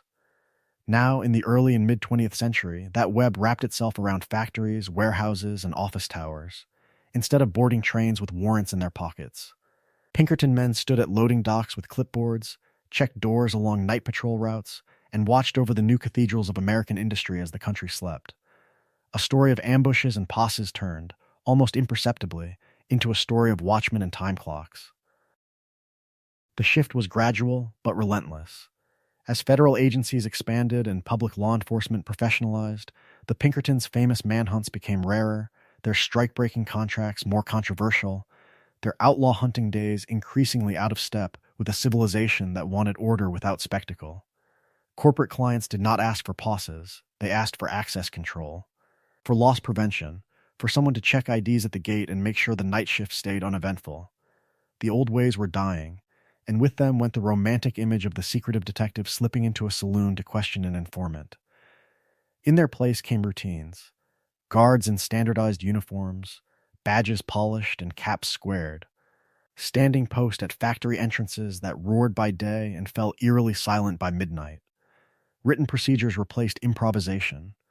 Training programs drilled recruits not on how to infiltrate an outlaw gang, but on how to log incidents, escort visitors, and spot the slow bleed of inventory disappearing out the back door. In the truest sense, the company was becoming the living embodiment of a new philosophy of security, continuous, predictable, almost invisible when done correctly. This quieter role brought stability and profit, but it also dimmed the agency's public profile. There were fewer headlines about daring pursuits, fewer serialized stories casting Pinkertons as heroes or villains. The name endured on contracts and invoices, on discreet office doors and tiny badges at factory gates, even as the story most people remembered was still Homestead, still Jesse James, still those early collisions between freedom and control. The present was routine, the past was legend. There is a certain irony in that. An organization once blamed for crushing unions and hunting outlaws across a continent became, for many workers, just another name on the guard's shoulder patch, another man in a booth waving them through. A lost soul of the Gilded Age, now pacing fluorescent-lit corridors instead of rail yards and rail yard shanties.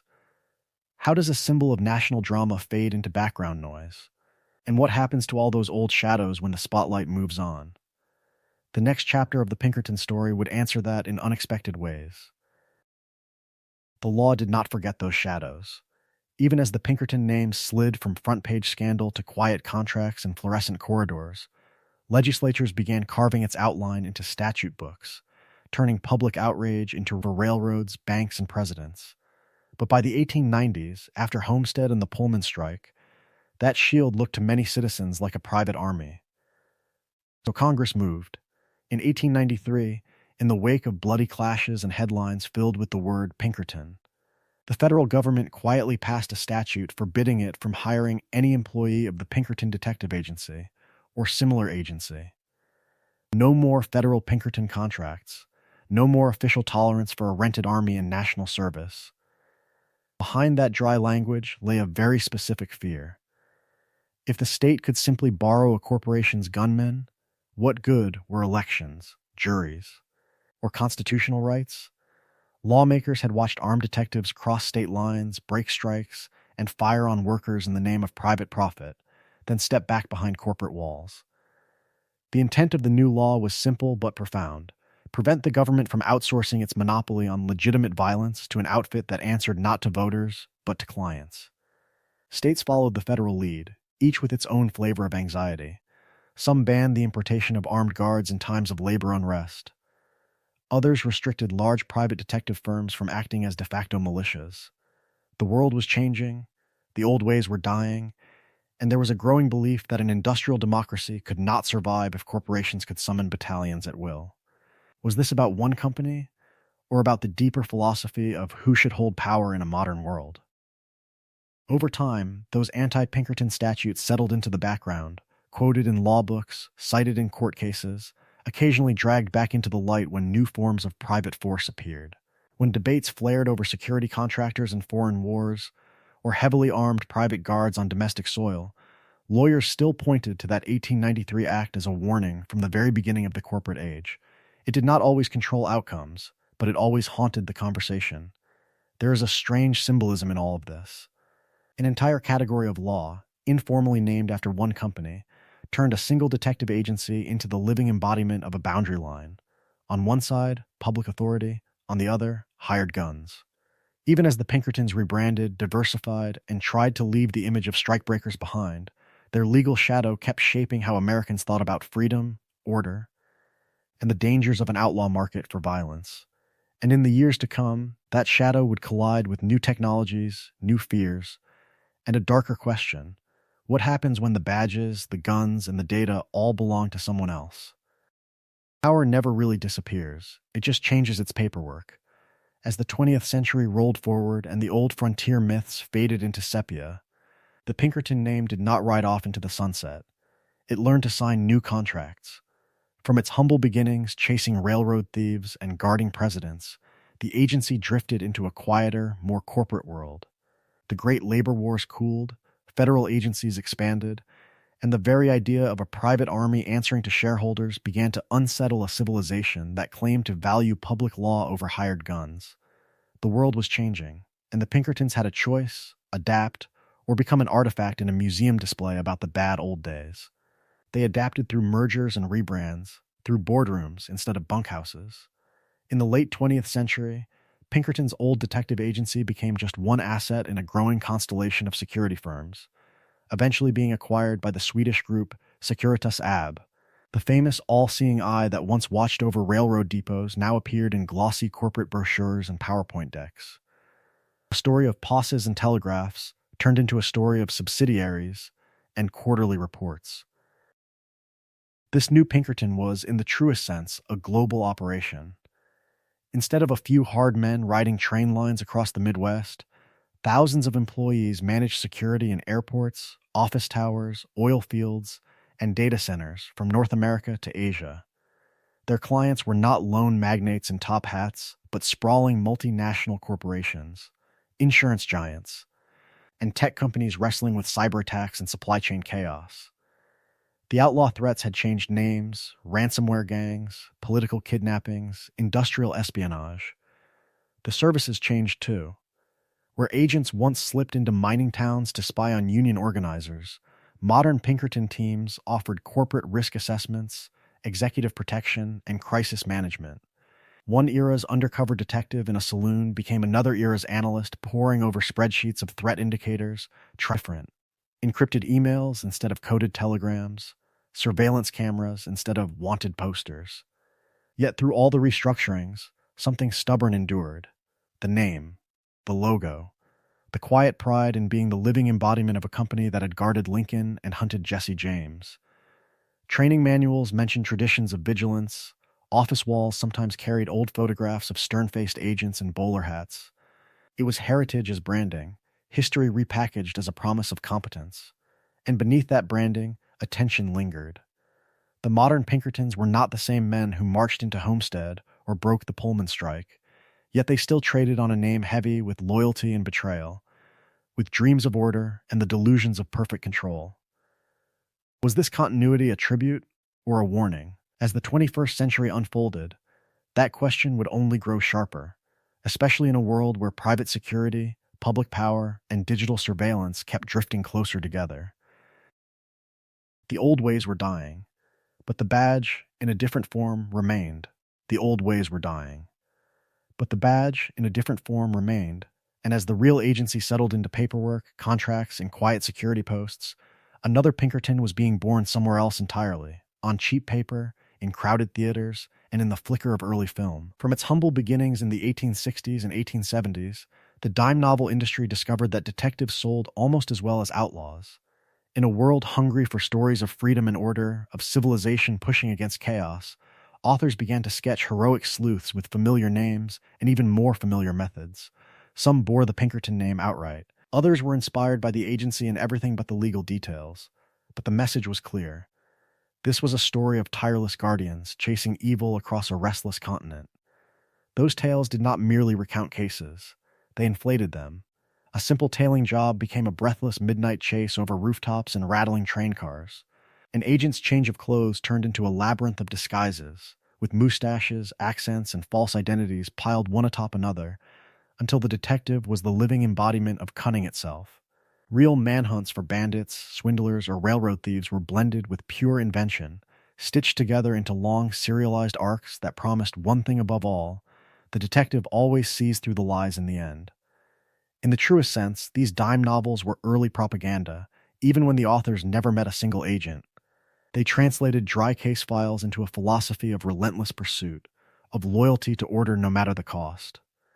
A railroad contract became a noble crusade. A guarded payroll became a desperate stand against marauding gangs. Even when a detective failed, it was framed as tragic sacrifice rather than miscalculation. Was this history, or wishful thinking bound in paper and sold for pennies? Then came the stage and the screen. By the late 19th and early 20th century, traveling melodramas and early films filled their casts with Pinkerton-like figures, stern men in dark coats, flashing badges, stepping between frightened families and masked outlaws. In some productions, they were stalwart defenders of civilization, the last thin line between a fragile public and chaos. In others, especially as labor tensions simmered, a darker image emerged: shadowy operatives, eavesdropping in saloons, infiltrating meetings, a quiet hint of the sinister spy. Yet even those darker portraits rarely lingered on Homestead, Pullman, or blood in the water beneath company windows. The great labor wars, the broken strikes, the hired gun reputation that made the agency feared among workers were sanded down or pushed to the margins. What endured instead were romanticized battles against train robbers, counterfeiters, and stagecoach bandits, a cleaner conflict that turned moral ambiguity into simple heroism. It was easier, after all, to cheer a chase than to question whose freedom was being crushed. By the time the real agency shifted into more mundane security contracts and corporate investigations, its fictional double was just getting started. On the page and on the screen, the Pinkerton detective would never age, never retire, never grow bored under fluorescent lights. As the world was changing, as the badge became a logo and the outlaw gave way to the office worker, those imagined agents kept riding, kept infiltrating, kept solving. And in that gap between the tedious truth and the thrilling myth, another question waited, ready for the next troubles, and settled under the street lamps of film noir until the Pinkerton name was less a company and more a shadow. In the Western, that shadow took on a familiar shape: the relentless man in the bowler hat or dusted coat, riding just behind the outlaws, never quite catching them until the very end.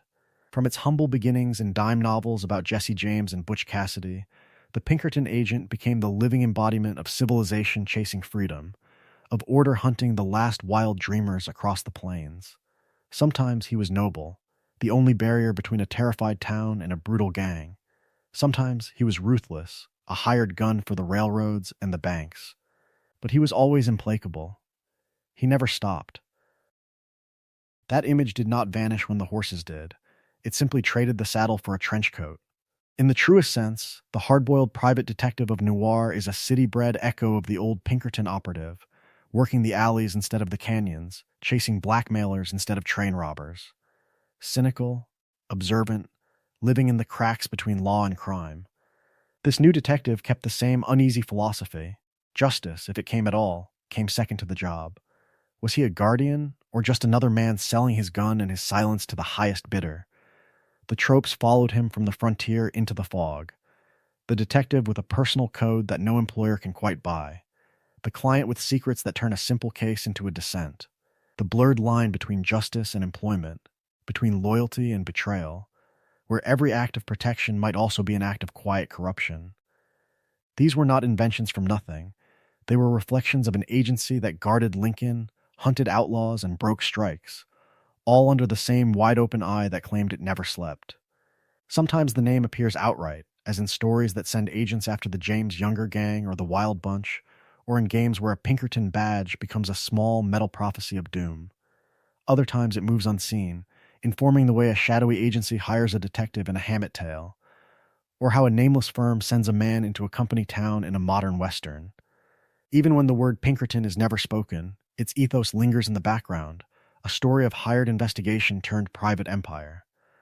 Long after the bloodiest strike lines and the wildest posses, the Pinkertons endured as a mood, smoky rooms, quiet footsteps on hotel carpets, a knock at the door 5 minutes after midnight. Someone is always watching. But what happens when that watchful presence steps fully onto the screen, not as symbol, but as character? On screen, that knock at the door finally opens into a face, a badge, and a gun. In modern games, the Pinkertons step out of the smoke and become the living embodiment of a new kind of power, one that rides under the banner of law but answers to railroads, banks, and distant offices. The world was changing, and in that change, private detectives turn into something colder, corporate lawmen. From its humble beginnings as Alan Pinkerton's abolitionist detective bureau, the agency's legend drifts into a different frontier, digital worlds. Western-themed games return to that moment when the old ways were dying and civilization pushed its way across the plains. And they almost always need the same shadow on the horizon. Outlaws might be the protagonists, but the counterweight is clear. A badge without a town, a warrant without a jury, a manhunt paid for by a ledger. In the Red Dead Redemption series, this tension becomes a story of freedom cornered by progress. Government-backed agents and private detectives hunt outlaw gangs across a closing frontier, tracking camps the way their historical counterparts tracked Jesse James or Butch Cassidy. They ride trains, consult telegraphs, and arrive at the worst possible moment, as if We Never Sleep had been translated into pure narrative timing. For Dutch, Arthur, and John, those agents are not just enemies, they are the future, arriving early and with a smoking revolver. These portrayals draw heavily on real history, even as they smooth it into a cleaner line of pursuit. The contracts with railroad companies, the relentless chases through Badlands, the infiltration of gangs, and the brutal strike-breaking at Homestead and beyond all echo beneath the cutscenes. A story of loyalty and betrayal, of dreams and delusions, of family on the run and agents on the payroll, becomes easier to tell when the Pinkertons stand in for the entire machinery of order. Is it accurate in every detail? No, but in the truest sense, it captures how power feels to those standing on the wrong end of it. There is irony here, quiet but sharp, as bodyguards and broken strikes. How many modern outlaws meet the agency in pixels before they ever meet it on a page? The Pinkerton name still guards its image, even in this realm of fiction. In recent years, the agency has entered legal disputes over such portrayals, arguing that these dramatized detectives trade on a brand that never stopped watching. The battle moves from rail yards to courtrooms, from posses to paperwork, but the pattern remains, a private power insisting on control over its own story. And as these digital Pinkertons close in on outlaw protagonists, another question waits in the dark. What happens when the fantasy of escape runs out of frontier altogether? Protector or predator? From its humble beginnings, the Pinkerton name has carried both promises and threats. A story of safety and a story of fear braided so tightly together that they can be hard to tell apart. At the very beginning stands Alan Pinkerton himself, a Scottish barrel maker turned abolitionist, tramping the back roads outside Chicago and stumbling onto a counterfeiting ring.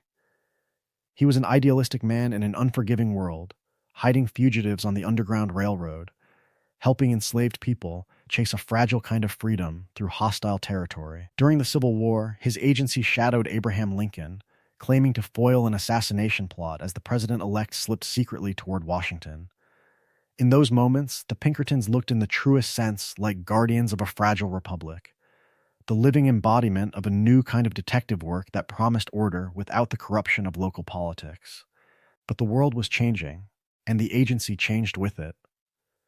The same network that once hunted Confederate spies soon stalked train robbers and bank thieves, chasing outlaws across half a continent. They tracked Jesse James, trailed Butch Cassidy and the Sundance Kid, and turned the wide-open eye of their We Never Sleep logo into a quiet terror for those who lived by the gun. This was the Pinkertons as many imagined them, hard, relentless, necessary in a landscape where the old ways were dying and formal law had not yet caught up. Then comes the other ledger. As railroads, coal companies, and steel barons rose, the agency's loyalty tilted toward whoever could pay. In Pennsylvania's coal country, Pinkerton men infiltrated the Molly Maguires, helping send alleged conspirators to the gallows. At Homestead in 1892, their barges pushed up the river toward Carnegie's steelworks, only to erupt into a day-long gun battle with striking workers. The image of private detectives trading rifle fire with laborers fighting for wages and dignity carved a new silhouette, not protectors of civilization, but corporate enforcers. This is where the moral balance begins to sway uneasily. On one side stand the cases where lives were clearly protected, trains secured, kidnappers caught, and violent gangs scattered. On the other stand the strikes broken, the unions infiltrated, the vulnerable communities treated as obstacles rather than citizens. Was this justice, or merely the philosophy of profit given a badge and a rifle? In the end, the agency's history becomes a story of loyalty and betrayal, of dreams and delusions about what law and order truly mean. A private force claiming to defend the public, yet bound above all to contracts and retainers. Not pure hero, not pure villain, but a long, tangled account book of power, fear, and necessity. As the frontier closes and the age of the lone outlaw fades, the Pinkertons remain, a reminder that in this new world, even protection comes at a price that someone else will be made to pay. Power, in the end, is not just who carries the gun. It is who decides when that gun is drawn, and on whose behalf it is fired. The Pinkertons are a story of men who sold that decision as a service, turning force itself into a contract line item, a retainer, a billable hour. From its humble beginnings as Alan Pinkerton's abolitionist patrols along lonely railroad lines, the agency had always existed in the gray spaces between law and outlaw, between civilization and the frontier. Local sheriffs could be bribed or were simply too few. Federal marshals were distant rumors. Into that vacuum rode private detectives with badges of their own making promising order where the state could not or would not reach. In the truest sense, they filled a real need.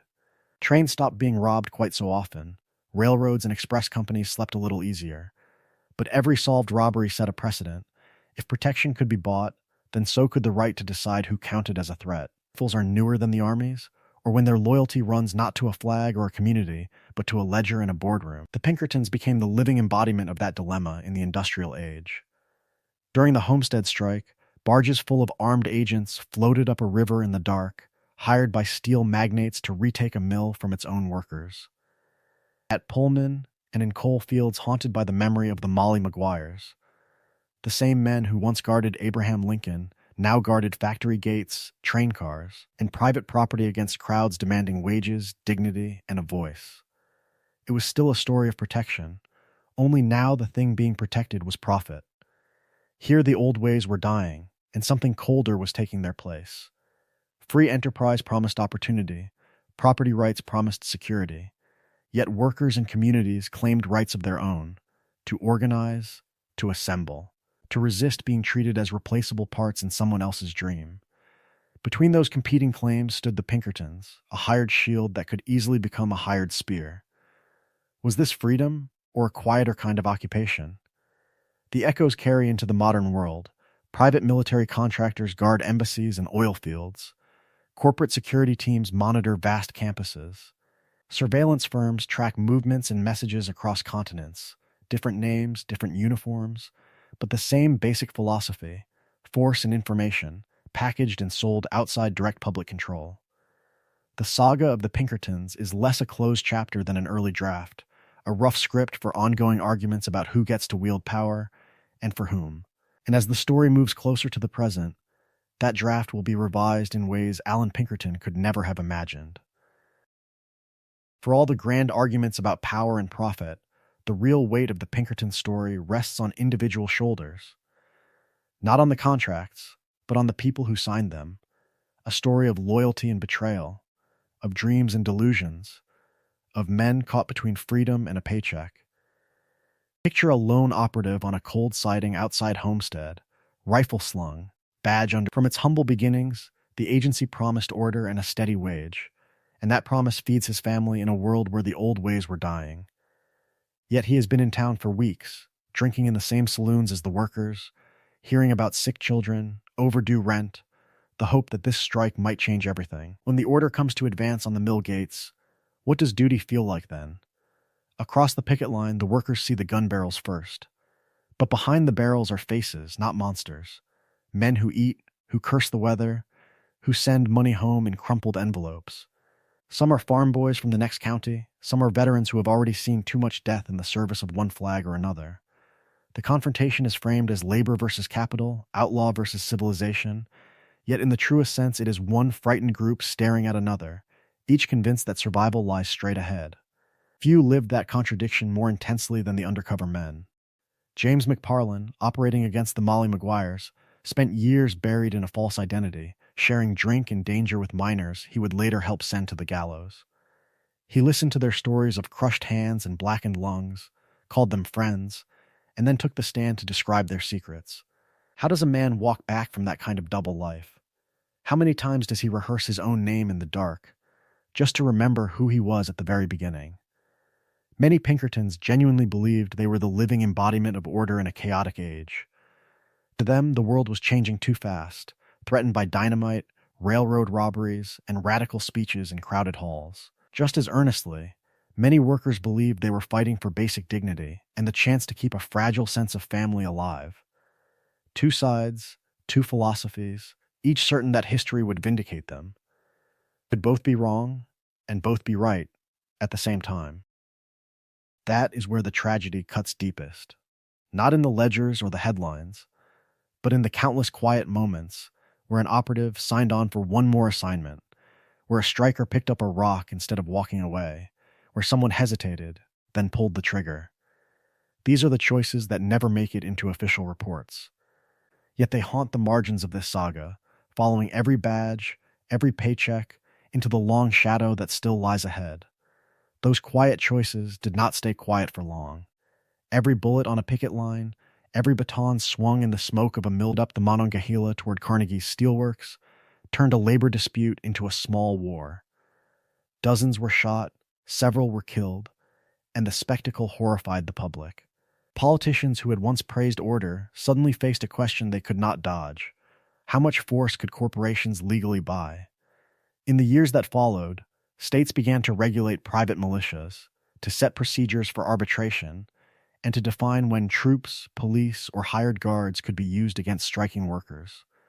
From its humble beginnings as a detective bureau guarding railroads, the agency had helped write the script for modern labor law, mostly by showing the country what it never wanted to see again.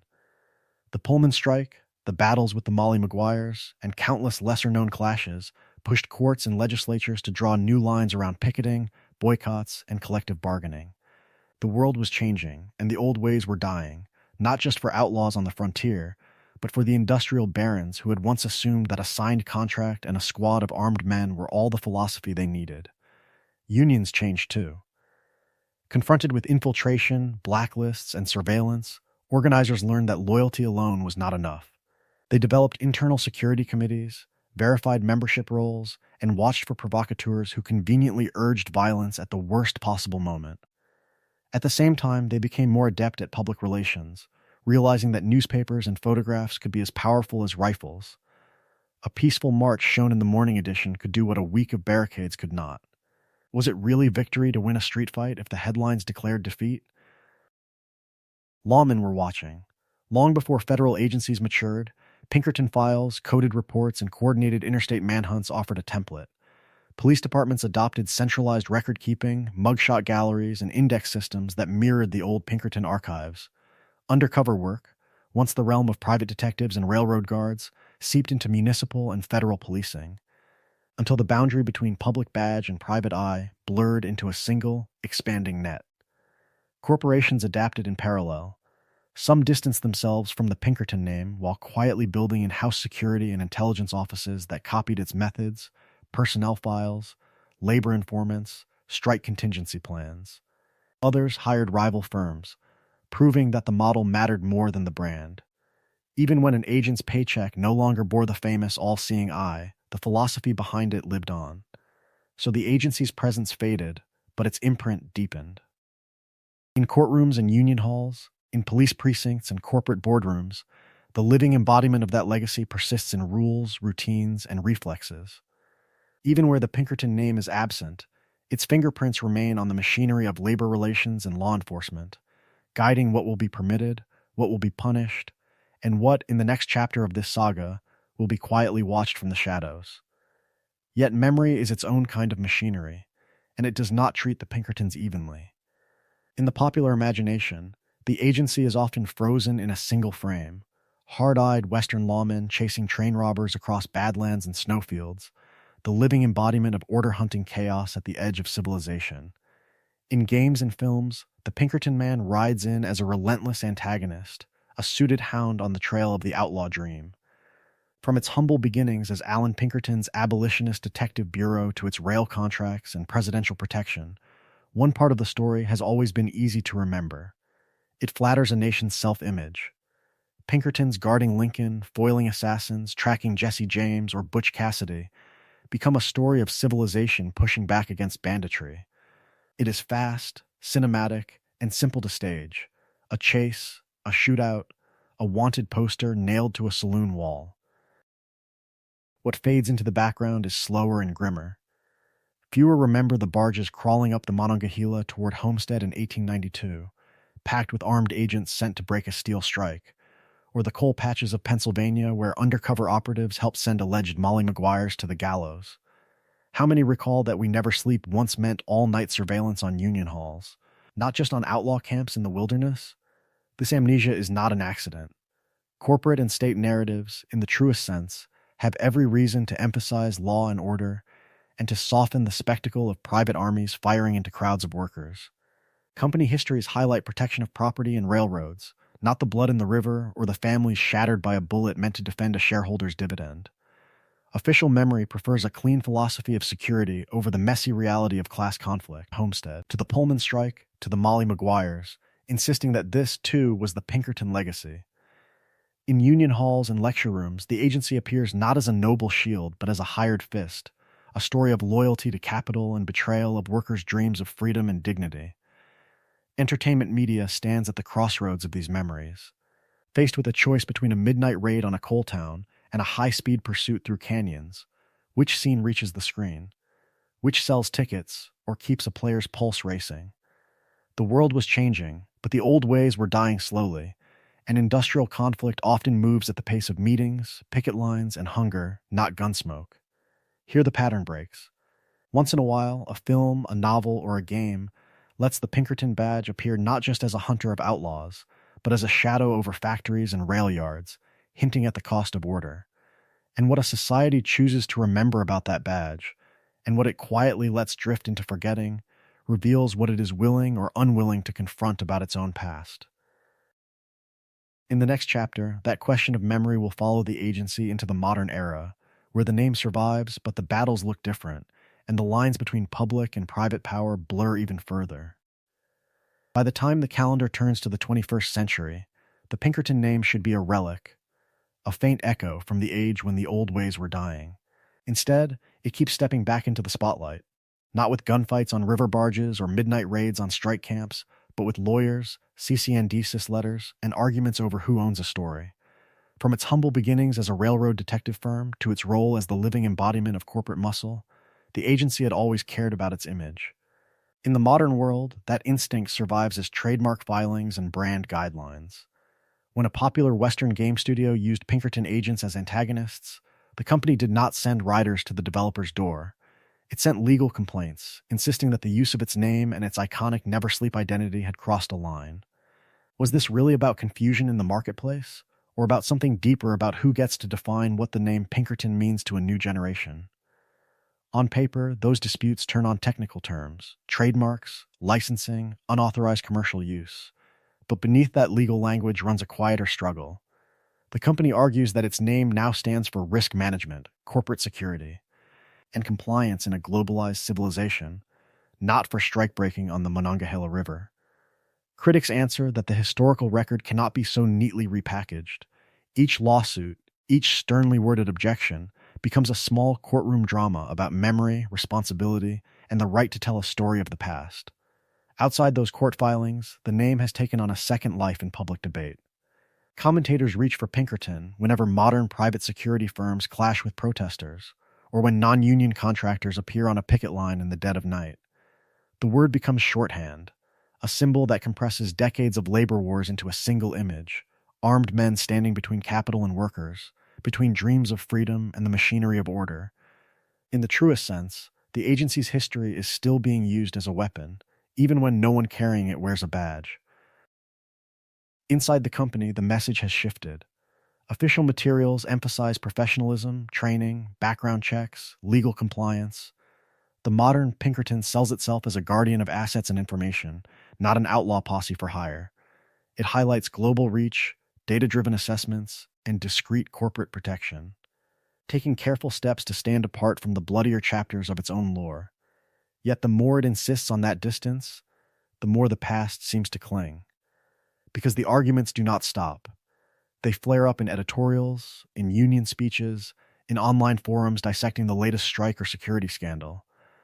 Why does this one name still sting so much? Perhaps because it sits at the crossroads of power and resistance, of loyalty and betrayal, of law and the shadow that trails behind law. As the story moves into the era of multinational corporations and outsourced force, the question will only grow sharper when the badge is private, who truly commands it, and who dares to push back. As the badge turns corporate and the gunman becomes a contractor, the battlefield itself begins to shift. The story of security moves from rail yards and river ferries to server farms and glass towers, from train manifests to encrypted databases pulsing through the night. The world was changing, and the people keystrokes and code. The threats now include cyber attacks that can freeze a hospital, data breaches that spill millions of identities, intellectual property theft that steals a company's future before a single product reaches the shelves. A warehouse can still burn, a pipeline can still be sabotaged, but the richest targets are often hidden in server racks humming in anonymous buildings on the edge of town. In that new landscape, the descendants of those early detectives adapt their trade. The contemporary Pinkerton brand and its competitors sell threat intelligence rather than just muscle, promising to map extremist chatter, activist campaigns, and criminal networks across global networks in real time. Executive protection still exists, but the ambush is as likely to be a doxing campaign or a coordinated hack as a gunman in an alley. Crisis response teams now fly out not only for a mine strike or a factory riot, but for ransomware, reputational collapse, or a leak of confidential designs.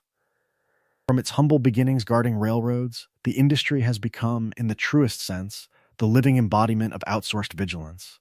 Yet beneath the new jargon and technology, the old questions remain stubbornly familiar. Who is being protected? From whom? And with what oversight?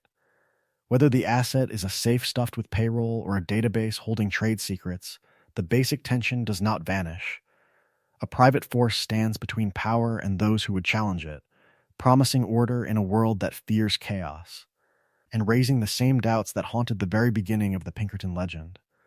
The tools, however, are almost unrecognizable. Where a 19th century agent might tail a suspect through muddy streets, modern surveillance can follow entire populations through cameras, cell phone pings, and invisible trails of metadata. The famous open eye that never sleeps has multiplied into millions of lenses and sensors, tracking movements, purchases, messages. Data mining can sketch an intimate portrait of a person who has never spoken to a detective. In the name of safety, a net is cast so wide that whole communities can feel watched simply for existing. So, the old ways were dying, but the old worries were not. Each new camera and algorithm promises protection, and each one raises fresh civil liberties fears. How much freedom is quietly traded away for the promise of security? How easily can loyalty to a client turn into betrayal of a public that never consented to be observed? As the story moves forward, the echoes of armed guards at factory gates can still be heard in the soft hum of servers and the quiet click of distant keyboards. In the quiet after the questions, the outline of a larger story begins to emerge. The Pinkertons are not just a chain of cases and contracts. They are a story of what America wanted to be, and what it was willing to do in the shadows to get there. From its humble beginnings in 1850, with Alan Pinkerton patrolling rail yards as a Scottish immigrant barrel maker turned abolitionist, the agency wrapped itself in the language of freedom and progress. This was the very beginning of a nation racing toward railroads and telegraphs, toward a world where distance could be conquered and fortune could be made overnight. The Pinkertons guarded those tracks and wires, promising order as civilization pushed west, promising safety as capital surged ahead of law. That promise always carried a tension. In the truest sense, the United States imagined itself as a republic of equal citizens under public law, yet it repeatedly turned to private eyes and private guns to defend unequal wealth. The same men who claimed to have foiled an assassination plot against Abraham Lincoln, who rode as his bodyguards and ran early counter-espionage operations in the Civil War, would later stand on factory roofs and river barges, rifles in hand, facing down workers whose only demand was a fair share of the prosperity they helped build. Freedom for whom? Security for what? In that contrast, the agency becomes the living embodiment of American capitalism's double face. Abolitionist detectives chasing slave catchers, then armed guards firing into crowds at Homestead and Pullman. Outlaw hunters tracking Jesse James and Butch Cassidy across the frontier, then strikebreakers infiltrating union halls with the same patient methods once used against train robbers. A story of loyalty and betrayal, of dreams and delusions, not just in one company, but in an entire economic philosophy. As the decades passed, the world was changing. Railroads and telegraphs gave way to automobiles and telephones, then to global corporations and digital networks. Guards on picket lines to analysts behind screens. This is where the Pinkerton saga becomes more than a period piece. It turns into a cautionary tale about what happens when ideals of law and liberty are filtered through private contracts and closed offices, when the promise "we never sleep" answers first to a client ledger rather than a constitution. What does it mean for a nation when its most efficient guardians are those who owe no public loyalty, only a fee? The answer is not simple, and it is not confined to the 19th century. As the story moves into its final chapters, the agency's long shadow will show how that temptation higher security, rent justice, purchase order, never truly went away. It merely changed its badge, its tools, and its name. In the world of Red Dead Redemption, the badge changes, the names change, but the shadow feels familiar. Those suited agents who ride into camp with legal papers in their pockets and rifles at their backs are not just villains for a Western shooter. They are the echo of a very real agency whose motto once promised, with a wide, unblinking eye, that it would never sleep. From its humble beginnings as Alan Pinkerton's abolitionist detective bureau to the sprawling private army that guarded railroads, broke strikes, and hunted outlaws across a continent, the agency became the living embodiment of a new kind of power. Not the sheriff with a tin star, bound at least in theory to a town and its people, but the hired professional, loyal first to a contract, a client, a ledger. In Red Dead's story of the Van der Linde gang, those agents who stalk Dutch and Arthur are spiritual descendants of this tradition, riding not just for the government, but for civilization's advancing balance sheet. That is why they work so well as antagonists. They are not chaotic bandits, not drunk cowhands firing into the air for fun. They are organized, methodical, relentless, convinced that history itself is on their side. When an agent calmly offers a deal to John Marston, or corners Arthur with a warrant and a smirk, it is not just a standoff between good man and bad man. It is a collision between dreams of freedom and the cold machinery of order, between an idealistic outlaw philosophy and a world that measures justice in profit and paperwork. Knowing the real Pinkerton history deepens those encounters. The player may see only a shootout in a muddy street or a cabin surrounded at dawn, but beneath it lies a story of railroad contracts, strike-breaking barges at Homestead, and detectives who once guarded presidents before turning their guns on workers. Those fictional gunfights become quiet reenactments of an older struggle: who gets to rule the frontier, whether that frontier is open prairie or the invisible border of a factory gate, a union hall, a company town. In the truest sense, that is the core lesson of this long, uneasy legacy. The Pinkertons remind the modern world to ask who is allowed to wield force, under what rules, and in whose interest. Is power answering to a community or to a boardroom? Is the badge a public trust or a rented symbol? As the story of these detectives drifts back into the past, the questions remain. The world was changing, the old ways were dying, and every outlaw, every agent, every lost soul caught between them had to decide what to believe. Now the horses are stabled, the guns are silent, and the campfire is burning low. But those quiet doubts can travel on, carried gently into the dark with the listener's final waking thoughts.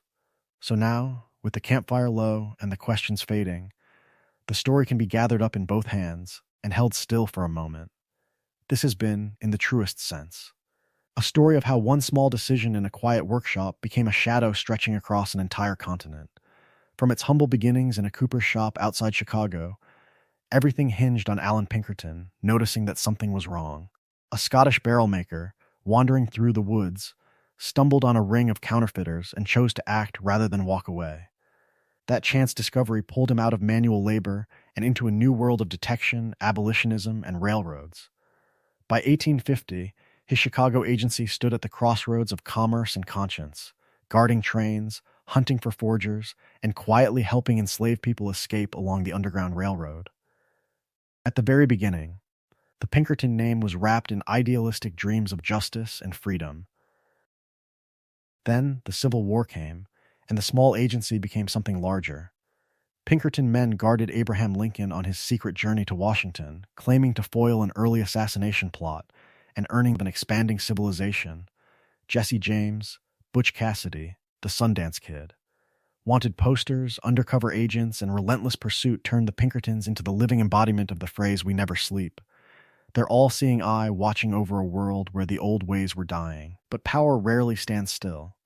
As railroads, coal companies, and steel barons tightened their grip, the agency's role shifted from protecting cargo to protecting capital. The Molly Maguires in Pennsylvania, the Homestead Strike, the Pullman Strike, each conflict pushed the Pinkertons deeper into the center of America's labor wars. Armed guards on riverboats, rifle fire on factory roofs, detectives embedded among miners and organizers, the line between law and hired force blurred until, for many workers, the name Pinkerton meant only betrayal. How does an outfit that once helped fugitives from slavery become the hammer brought down on striking men asking for a living wage? Over time, the world was changing again. Federal agencies rose, from the Secret Service to the FBI, taking over the grand pursuits of spies and interstate criminals. Laws limited private armies. The Pinkerton operation thinned, professionalized, and settled into a quieter corporate posture, providing security plans, background checks, and risk assessments rather than posses and gunboats. Yet the afterimage lingered. Court rulings cited their excesses, unions organized around memories of their violence, and popular culture turned the old legends into novels, films, and games, where the Pinkertons ride on forever as tireless hunters in long coats. Pulled back into a single frame, it becomes a long, uneven arc, from idealism to infamy to a subdued, almost anonymous normalcy. A detective agency born from a chance encounter, raised on abolitionist conviction, transformed into a symbol of corporate power, and finally folded into the ordinary fabric of modern security work. A story of loyalty to clients and betrayal in the eyes of workers, of dreams of order and the delusions of control, of outlaws and executives and agents all struggling between freedom and civilization.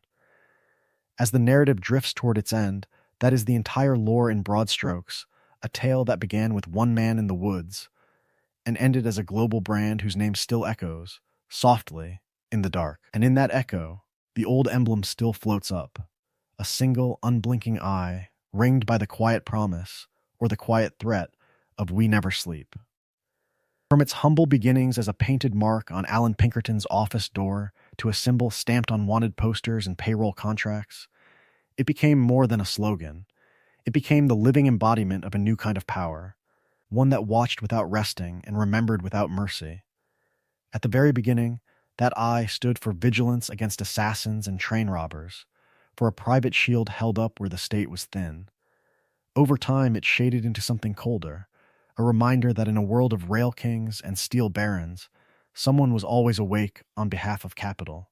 A story of protection and pursuit, of guardianship and intimidation, was condensed into that one open gaze.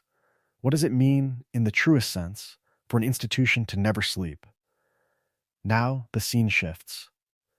The rail yards are distant. The clang of couplers and the shouted orders at factory gates have faded into memory. Somewhere, in a room gone dark, a listener rests while this story winds down. The names of Homestead and Pullman drifting through the mind the way coal dust once drifted through the air. Outside, the world is quiet. Inside, the great machine of the 19th century finally loosens its grip. In that stillness, the contrast sharpens. On one side, agents riding through the night, telegraph wires humming, ledgers filling with reports on outlaws and organizers. On the other, a body sinking into a mattress, breath slowing, thoughts moving not at the pace of a manhunt, but at the slow tidal rhythm of sleep. The old ways were dying in the streets and stockyards. Here, they die again, gently, as history turns from noise into memory. Knowledge, even of something as harsh as this, can be a kind of rest.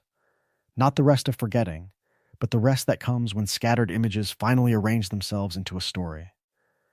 From its humble beginnings with a barrel maker turned abolitionist, through the pursuit of Jesse James and the gunfire on the Monongahela, the Pinkerton saga reveals a philosophy of order and fear that shaped modern private eye over a public institution, a boardroom choosing loyalty to profit over loyalty to the fragile idea of a shared world. New Pinkerton-like tales are already being drafted in contracts, in security plans, in quiet meetings where cameras do not reach. Who is being watched there? Who is being protected? And who is being prepared for?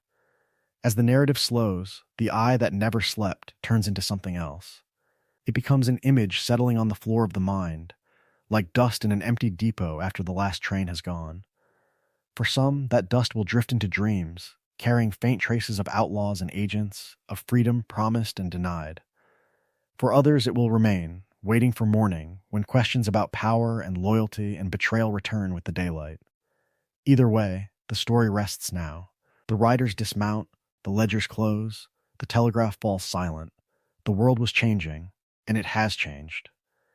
In the quiet that follows, the watcher's gaze softens, and the choice emerges, to drift down into sleep beneath that fading emblem, or to rise, in time, carrying its lessons into a waking world that still believes someone, somewhere, should never sleep.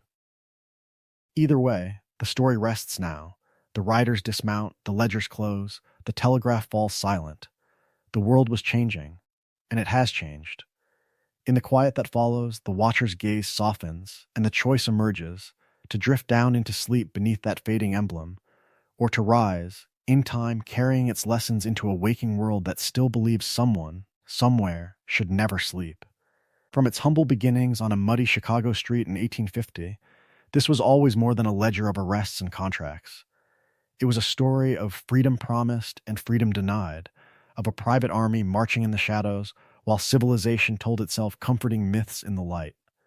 When morning returns, or when the mind wanders back to these names, there will be other long roads waiting, the outlaw trails of Jesse James and Butch Cassidy, the picket lines at Homestead and Pullman, the quiet offices where presidents signed orders with Pinkerton reports on their desks. There is an entire world of slow, unfolding histories bound to this one. Stories of unions facing rifles on riverbanks, of railroads stretching across stolen land, of presidents guarded in the dark by men who would one day fire into crowds. Each tale is another angle on the same emblem, another reflection of that unblinking eye. A quiet library can be built from them, in the truest sense, a shelf of epic, tragic sagas that ask what happens when ideals meet money, when loyalty meets betrayal, when dreams turn to delusions under the pressure of progress. To keep that library close, to return to it whenever the night feels long, the channel can become a campfire that never quite goes out. Subscribing, bookmarking, letting these long-form histories wait in the wings turns a simple list of videos into a hidden archive, a place where outlaws and detectives, workers and tycoons, presidents and private guards all speak in the same low, measured tone. Each new story peels back another layer of familiar legend, revealing the living embodiment of a country that wanted both order and escape, both law and the thrill of breaking it. Some will only know the Pinkertons as the relentless antagonists chasing fictional gangs across digital frontiers. For them, this quiet descent through the real history can be a different kind of pursuit. Shared with a friend, a sibling, a fellow player, it becomes a bridge between game and world, between the shootouts on a screen and the gunfire on real riverfronts and factory gates. Who were those men behind the health bars and wanted levels? What did that eye mean, glaring from a loading screen and from a 19th century poster? In the shadows of this tale, other figures wait their turn. A young lawyer named Abraham Lincoln, moving under guard through hostile cities. A Missouri outlaw named Jesse James, reading his own wanted posters by lamplight. Andrew Carnegie watching smoke rise over Homestead, and Eugene Debs staring through prison bars, planning a different kind of rebellion. Each name is a doorway. Each doorway leads deeper into the same long corridor of power, resistance, and control. So the night can keep this story for now. The hoofbeats fade, the factory whistles fall silent, the trains glide past unseen. The old ways were dying, but their echoes remain, humming under the tracks and in the walls of quiet bedrooms. Somewhere, in imagination if not in truth, an eye that never slept,